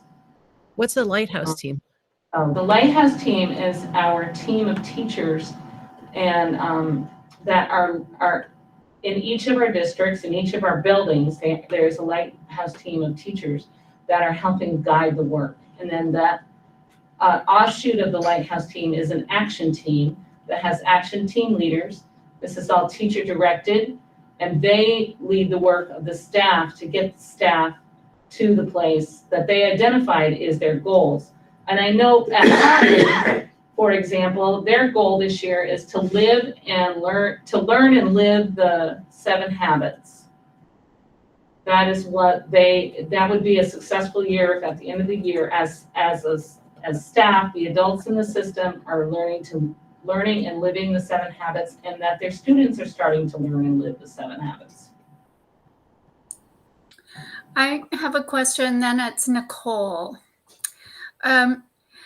Because Leader in Me, there have been so many questions, and there's always some sort of comment at all of our meetings regarding Leader in Me. And it could be that this already happened and I missed it because I had another meeting or something. Could we have like it's almost like a board development, where we have an initial lesson in Leader in Me? Just an overview. We could certainly schedule a time for our Leader in Me, either our coach or our consultant leader, Dana Jean, to come in and talk with you guys about Leader in Me and about how it's developed in each building and how it's individualized for each building. That would be great, and to have a meeting that it's only that. Yeah. So Amy, maybe an hour and a half.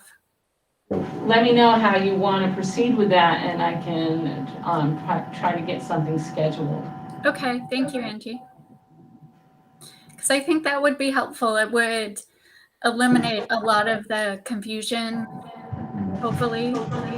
And I know Nikki's waiting, but I just want to say Elizabeth is absolutely right. I mean, curriculum runs in cycles, and we just haven't been able to get that next cycle of curriculum work going. I mean, we did that math and ELA work, but to be completely transparent, we're not, we've just gotten waylaid last year, and we're getting waylaid again this year. It's not happening. We do have standards, like Amy said, but like Angie said, but yeah, but that would work its way up through the internal curriculum committee.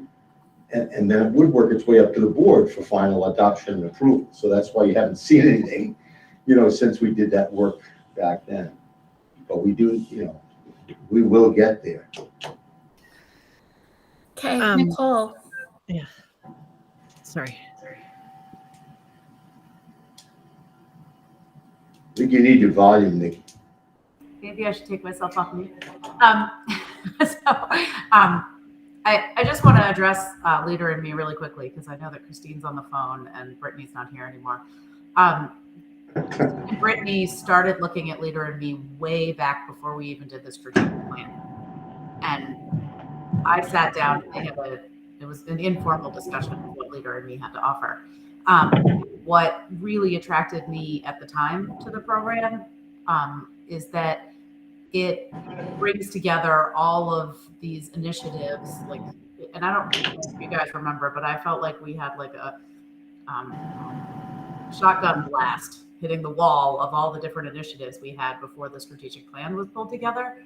And Leader in Me is a framework that pulled all of those, a lot of those initiatives into one package that was much easier to present as a single package than we're doing PBIS and we're doing restorative practices and collaborative problem solving and all of these different things happening all over the place. And the reason that Leader in Me looked really attractive to me, and I was excited that they were going in that direction, was that it pulled it together into something that was a little bit more cohesive and simplistic. And so I guess I'm saying that as a person that's been looking at the program for years. I just wanted to try to speak for Christine and Brittany, which I know I probably just did a horrible job. So that's it. That's why I think a presentation would be in order. Yeah, I think so too. I'm just looking at the Leader in Me website. Everyone can be a leader. Everyone has genius. Change starts with me. Educators empower students to lead their own learning and then develop the whole person and not just focusing solely on academic achievement. So I think there's... And then if you go to topics of impact, it's got 5 topics of impact, and one is building student and staff resilience, bullying, restorative practices, teacher efficacy, and PBIS. So it really does pull together all of those different things that we were trying to. Right, and focuses, you're right, instead of one program doing this over here, it pulls everything together. So it would be great to get an overview. And so when someone in the community asks us, well, what is this leader in me, that we have a better understanding, and perhaps our communities would too. Rebecca? That's my concern. I know that at many of these board meetings, I hear a lot, I hear often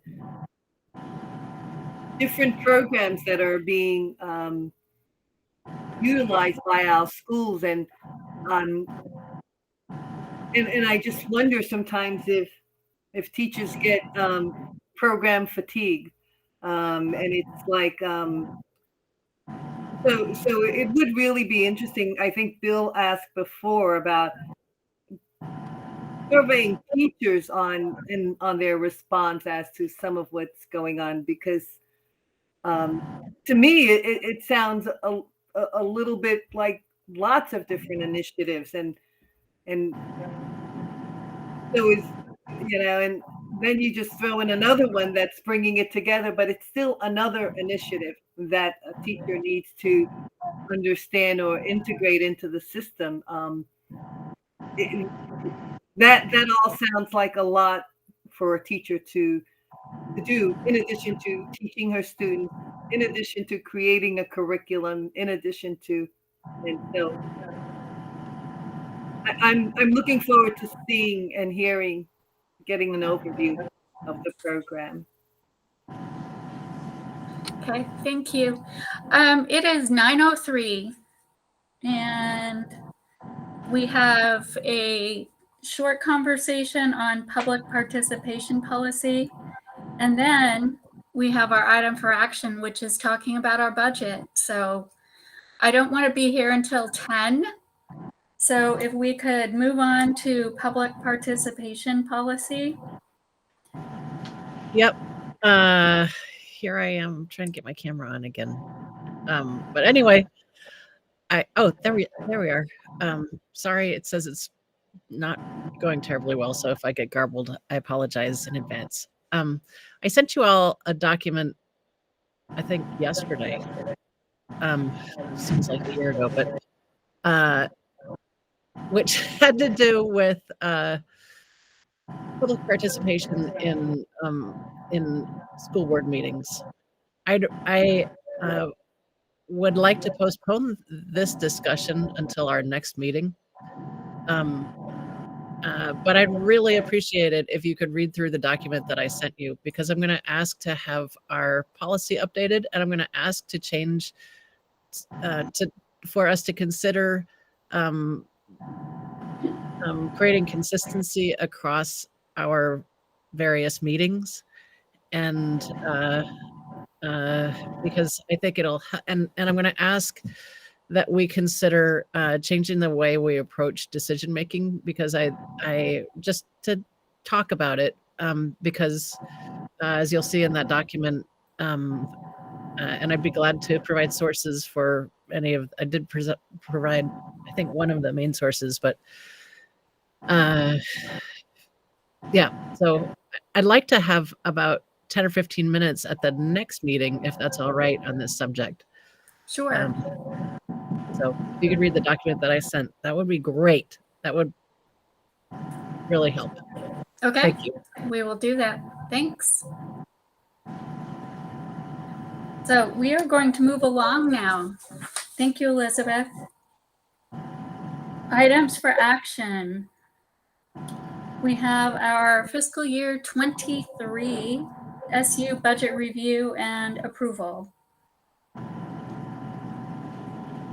Yeah, so I'm going to, just in the interest of time, I'm going to turn it over to Larry, who will kind of lead us through this with the budget committee input.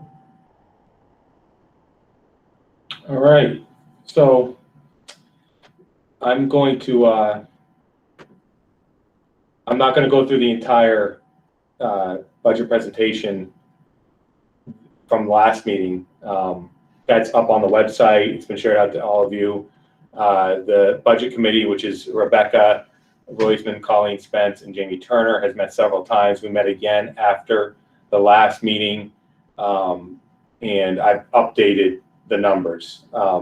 And I have the recommendations, which I'm going to follow. But for the interest of transparency, I am going to talk about a couple of the changes that have happened basically from the state. The one side is the expenditure side, which is the benefits, health and dental, et cetera.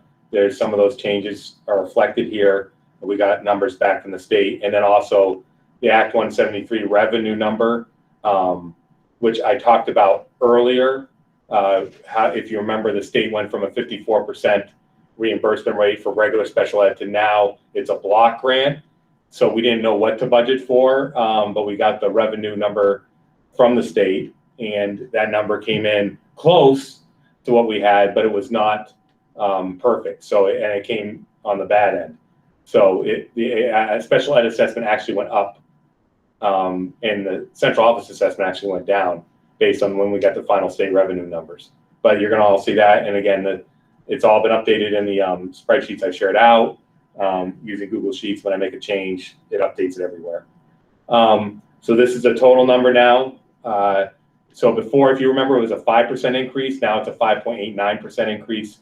3.38% of that is special ed, and about admin and operations, which is technology, the curriculum department, David, the business office, et cetera, that is up 2.5% year over year. And to show you the differences, the dollar amount increase from fiscal year 1920 through fiscal year 23, which is what we're working on right now tonight, was up 1.4 million, then up 900,000, up $1 million, and now 600,000. And those are the percentage increases. You saw this last time, but that's where before it was 5%, now it's 5.9%.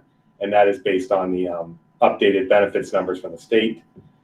What does this mean for your assessments?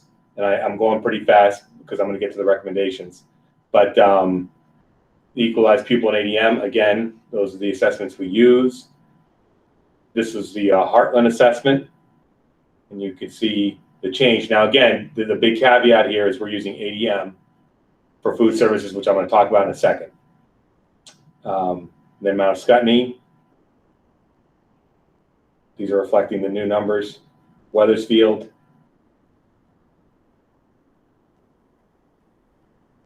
and then the total assessments. So this is all the assessments together. That's what it does. Again, special ed assessment went up a fair amount because of that revenue offset, and the central office actually went down a hair. So that's what will happen here. So if you remember when we saw it last time, Weathersfield was actually going to pay like $4,500 less. Now it's up $37,000. Basically, that entire assessment difference is basically due to the Act 173 revenue. So the budget committee met, and they made recommendations for tonight's meeting. So the first one is a food service program coordinator. No, that's a recommendation. So it's not in this budget. It's not any of those numbers you just saw. The DEI coordinator, the recommendation was yes, with ESSER funds for fiscal year 23, which is next year, and then the local SU budget for fiscal year 24. And then the food services assessment, there was no consensus from the budget committee. They wanted to open that discussion up to the entire SU board to make a recommendation or a change. Right now, based on the total assessments you saw, it was ADM. Again, to define terms, equalized pupil is every student in the SU, whether they choose a high school choice that's not Windsor High School, and ADM is only students in the building. So for example, the logic would be that a food service is not serving Springfield High School students or Hartford High School students, only students in our building. Whereas special ed and David's office, et cetera, serve all students. And that's where, again, most of the money is in the SU budget. So just a quick summary in the interest of time. Those were the recommendations of the committee, as Larry said. So there's no funding in this budget for a food service program coordinator, and there's no funding in this budget for a DEI coordinator for this year. The ADM and equalized pupil discussion, again, just in the interest of time tonight, because I think that should be a healthy discussion, does not have to happen tonight, that decision. It could be in December. It has to happen, though, before January, because you know, you do need the accurate assessment number in your budget when you go to print. Not that it won't change some, and it's not fluid a little bit as you go into the year, but it would be nice to have that. So, so I think the essential goal tonight, if you want to discuss that tonight, we can. But we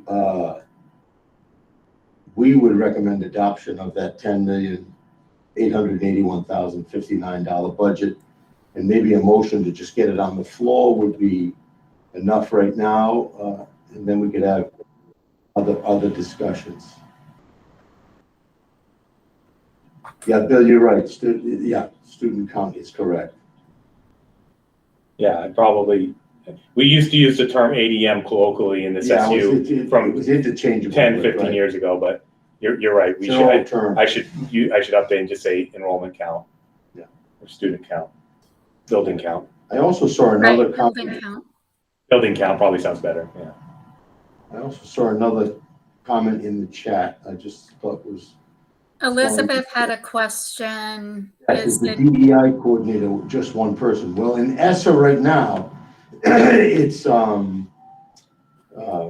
my understanding is it's around $80,000, but there's also carryover from ESSA 2. From ESSA 2 of another. So, am I right? I want to make sure I get that right, Angie. There's nothing in this local budget for the DEI coordinator, because we did budget for it in ESSER as we move forward with a job description and or a job prospectus. But what's in? Put in there 14,500 for, that's our work with Dr. Crum, which I think is our DEI work.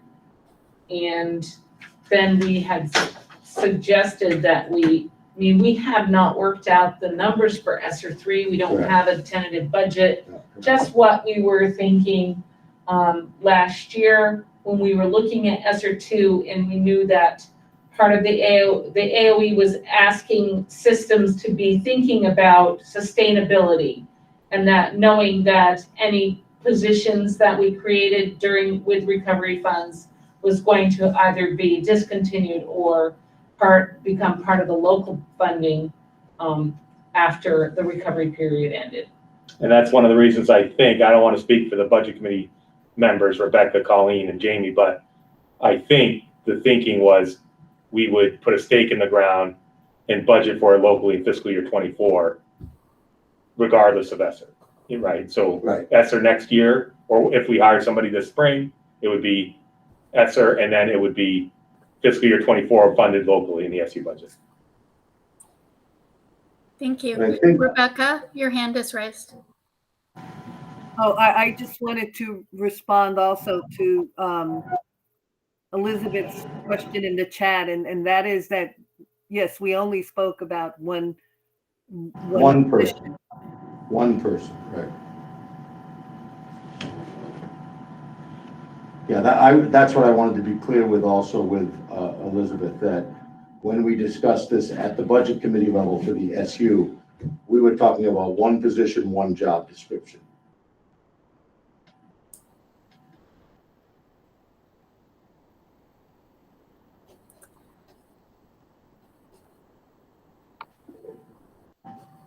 Colleen Spence.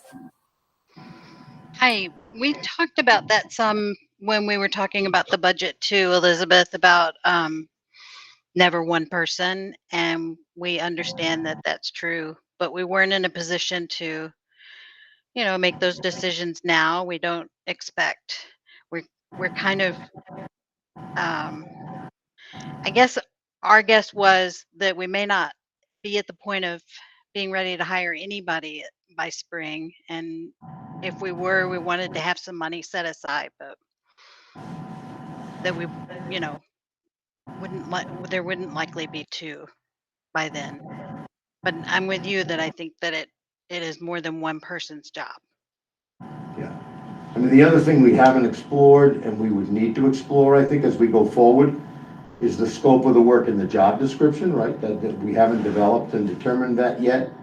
And also, you know, the fact that it needs to be more than one person as the work unfolds doesn't mean that it can't be, you know, looking at different uses of people that are already in the system. It might not have to be, you know, 2 or 3 or 4 new hires, right? I mean, I think it can be, there can be some creativity in the way you try to surround this person with a good team, a good collaborative team to do the work. We've talked about models where you've got a point person in each building, for example, or a point person in each district. That might be at a reasonable stipend salary to work with the DEI. I just think it's early in the process to really make that determination. And that's what we talked about at the budget committee level. And I know that with ESSER 3 floating out there, I think there would be a way, if we could get a job description written and agreed to by the end, let's say by the end of, you know, this year, I think we'd be in a good place to really do a good job in hiring. And then in our next budget cycle, figure out if we needed to do, you know, more than that.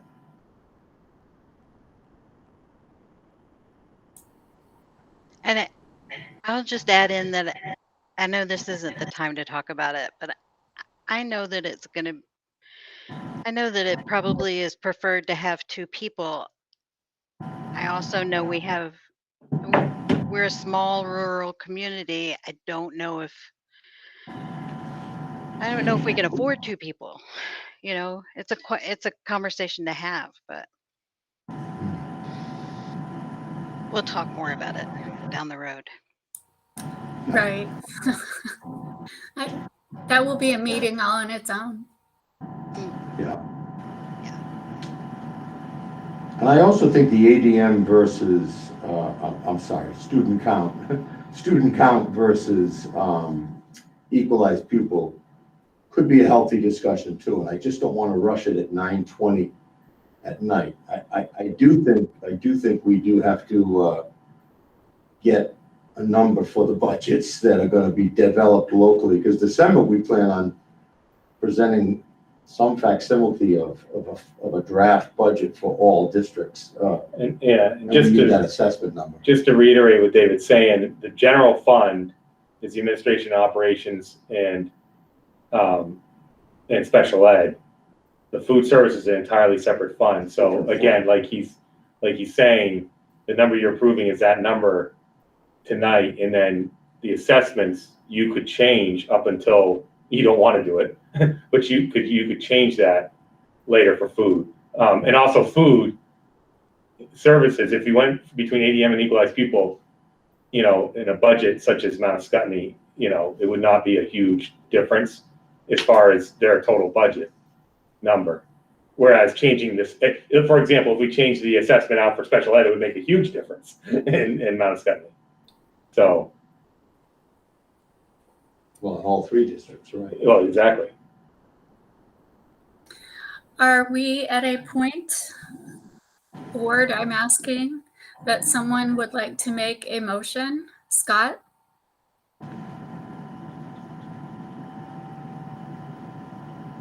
Oh, we can't hear you, Scott. I need that volume, Scott. Sorry, I'm sorry. I thought there was a motion on the table.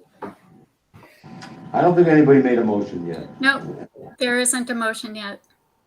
And again, the motion would be, it would have to include the number $10,881,059 expense budget for the SU for FY23.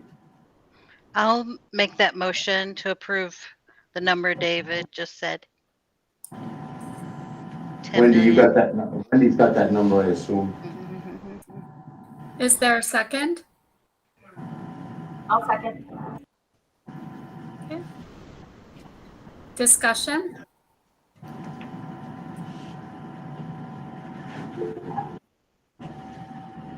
Scott? Thanks. So I'm glad that's on the table, and I appreciate it, David and Larry both explaining that we need this number and we can figure out how to divvy it up later. And that makes an awful lot of sense. And I'm on board with that. But I've got some things written down. And so whether it's late or not, I need to say these things. First of all, going back to the beginning of the meeting, and in the spirit of what's the word? The trust and verify school government and district governance. A couple things have been said tonight. I'll go quickly here. The go slow approach or go slow to go fast, go fast, excuse me, go slow to go fast and time out on new initiatives. And that, I just want to remind the whole group here, not that I have this all figured out, but Larry did bring up students in school all day, and I was really glad to hear that. But the go slow approach and timeout on new initiatives basically, in my opinion, forgets the students. And so it's the students, and it's the fact that the clock doesn't change and the months go by and the years go by, and that students don't get another chance at middle level education or a consistent curriculum across the SU. They don't get another chance at that. So it's our job to make the decisions we have to make in a timely manner. And these go slow approaches and pauses on new initiatives largely serve school district employees.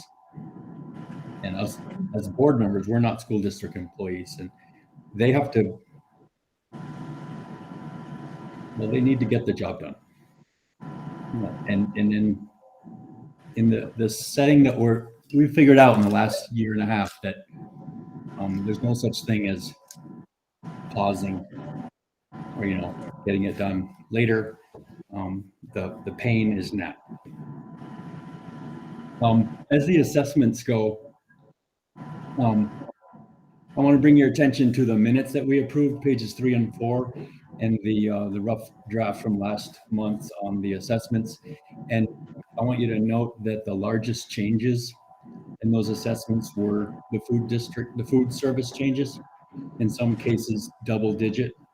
But they're the largest changes for each, and that goes directly against the spirit of years ago. I couldn't find this in the minutes. I could not go back in the minutes on the SU site far enough to find any record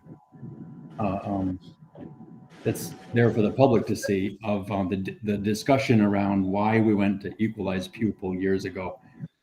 But as I remember, the reason for that was, leveling year to year expenses for districts. And so there's predictability. That's really important.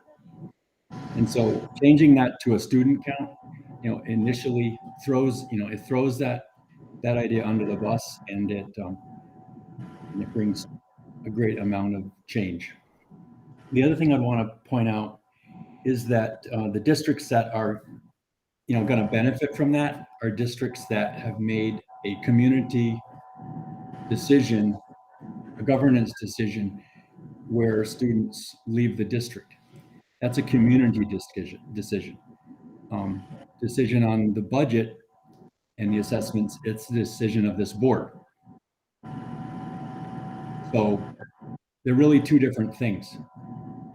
And to tie them together as if the students leaving the district entitles us to not spending in that area because those students are gone is wrong-headed in my mind. I don't think they go together. Scott, I let me clarify, just not from what you're just saying, but the intent. My understanding of the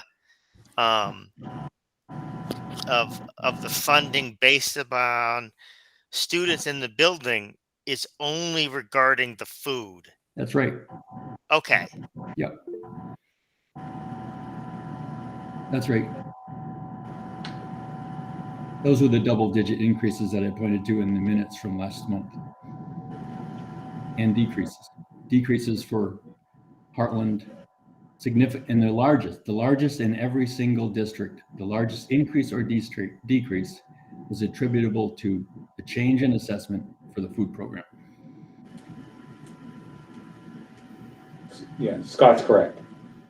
So, and then I want to bring up one last thing is the attention for the board at our new equity policy. I just can't stress this enough. It's a brand new policy, and it, you know, it really articulates that we don't count a student and put a resource over there, and this is the same for every student across all districts. Yeah, that we meet students where they are. We should be meeting students where they are as a board, according to that policy, and I support that policy completely.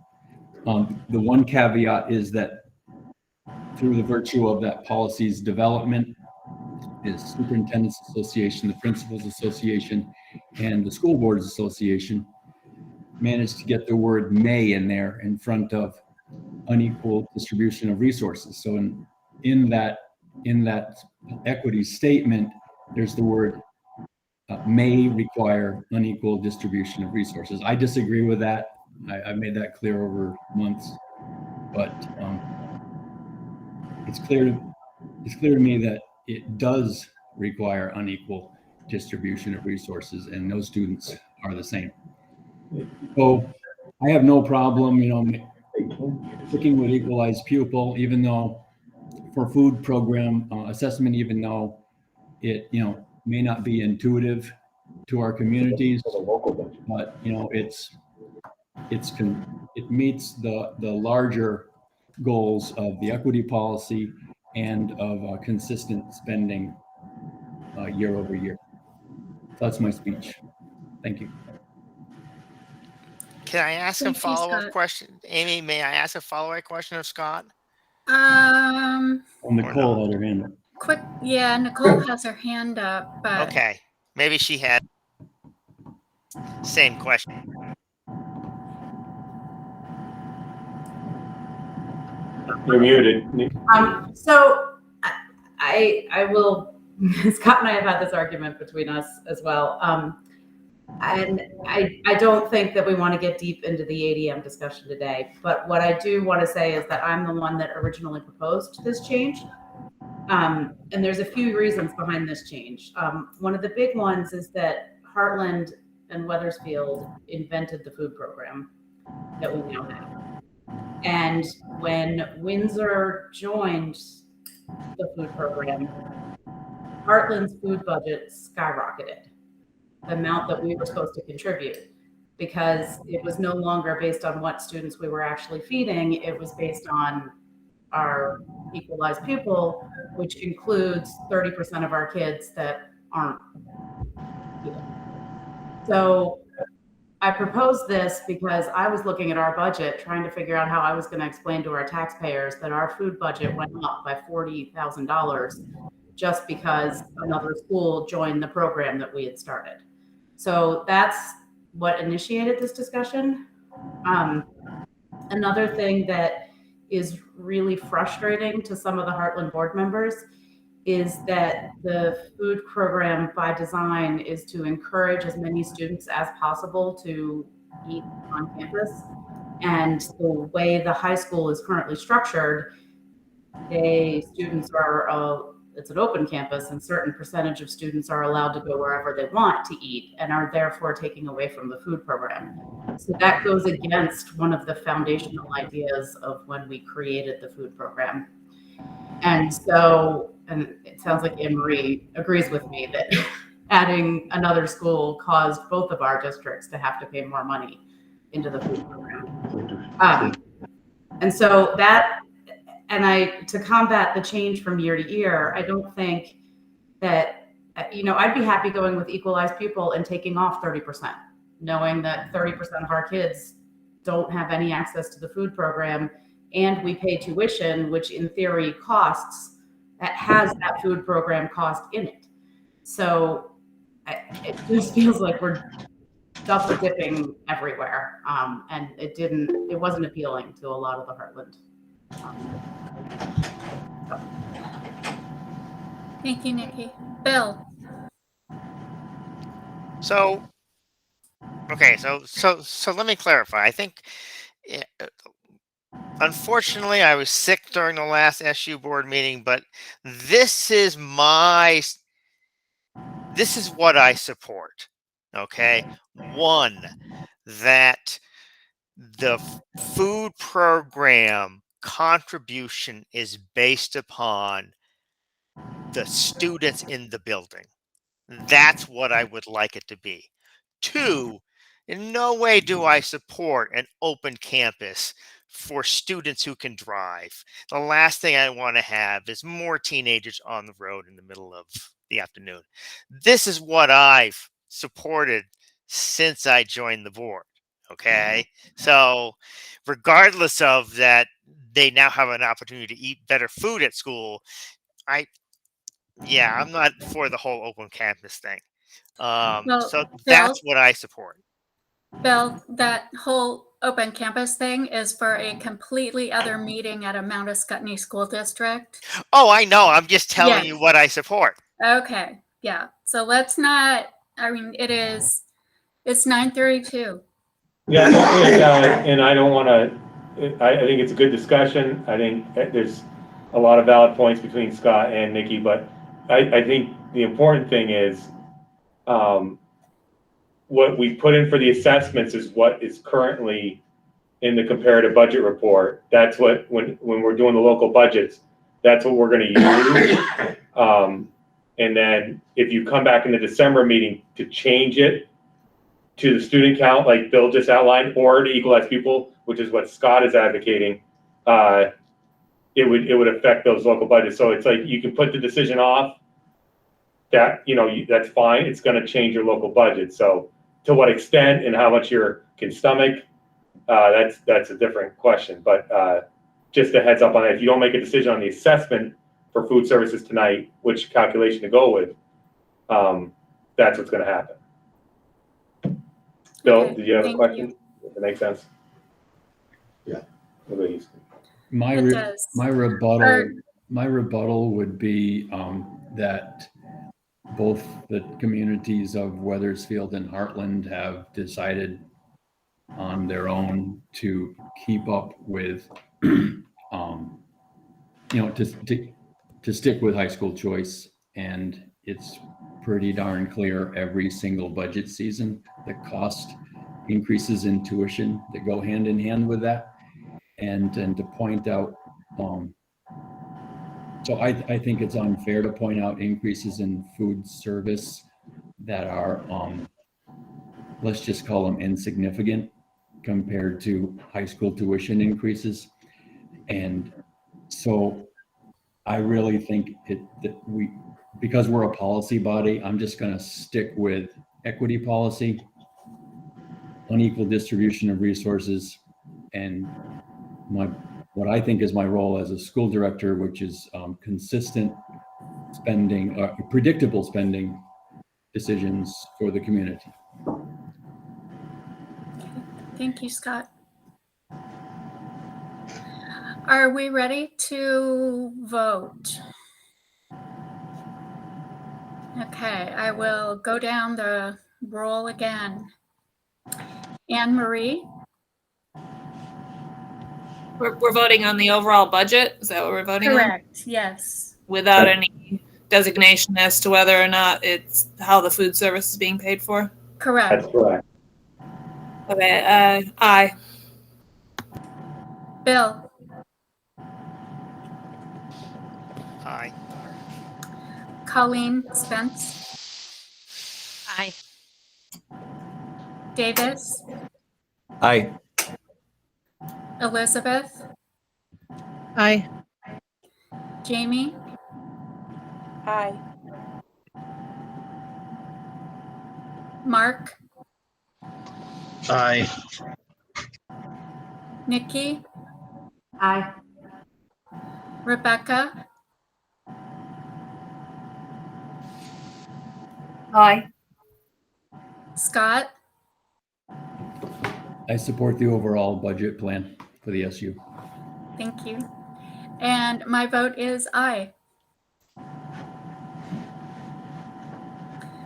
So the overall budget for the supervisory union is $10,881,059. Assessments to be determined in December. Correct. Thank you, board. Wonderful, thank you. Thank you. And thank you. And thanks especially Colleen, Jamie, and Rebecca, who put a lot of time into this. Yes. So our next agenda, which that meeting, let's look, because December starts getting crazy. The fourth Monday in December is December 27th. Are people willing to take a break from their happy holidays and have a meeting? 27th. Are we back in school? No. It's No. between. We're not back in school, but we are year-round full-time employees. So we'll do whatever the pleasure of the board is. Board? I'd rather not the 27th. Okay.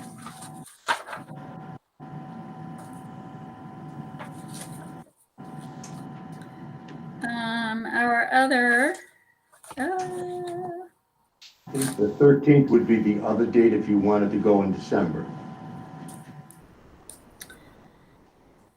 That works for me. right. We have skipped the December meeting because you're working hard on local budgets, but we certainly don't have to. We've got a lot to do for sure. If we did the 13th and the only thing on the agenda was the assessment, that would be good. Yeah, for well, local the meetings. assessment, and then what was the other one we had? And then those three, and then those Elizabeth, policies. Yeah, the policy readings.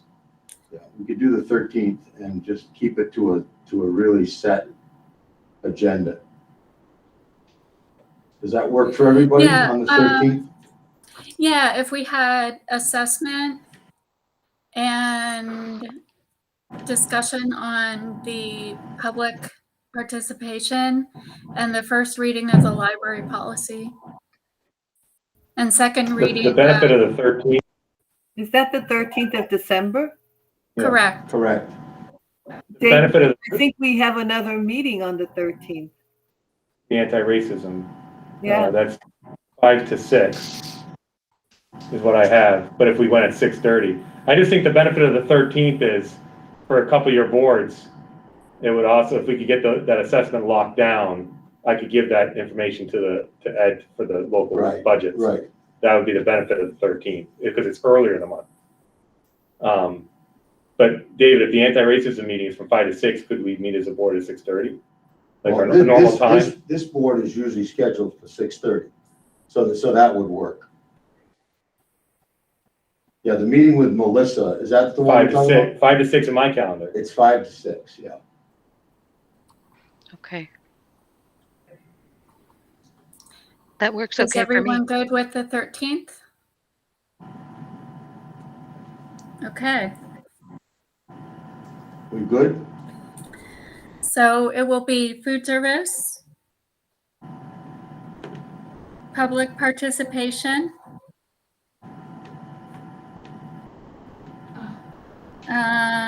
second reading on the special ed, Change it on my calendar. And I might have already done it. and first reading on library policy. Yeah, I did, so just leave it for now. All right, you good. So repeat that again, Amy, sorry. That will be food service assessment, public participation policy, first reading of library policy, And second reading of the special ed policy. Yeah, that sounds good. Did you say public participation? Yes. Okay, Yes. good. Yeah, that's perfect. That's a healthy night. It is. And then we'll all toast happy holidays to each other at the end. That's a good idea.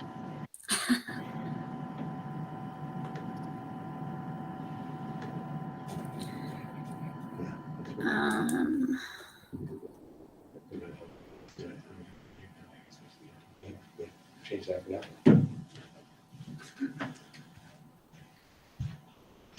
So I think we're good.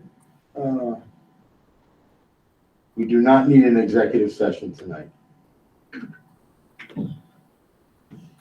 Okay. I move we adjourn. Second. And all those in favor? Aye. Aye. I'm not going to Aye. do the roll call. Aye. It's a good call. And Bill? Happy Thanksgiving, Bill? everybody. Bill Thanksgiving. Yates, we appreciate your opinion. Oh, Yes, thank you. I do. Thank you, guys. Thanks. Have a good night. You Happy too. Thanksgiving.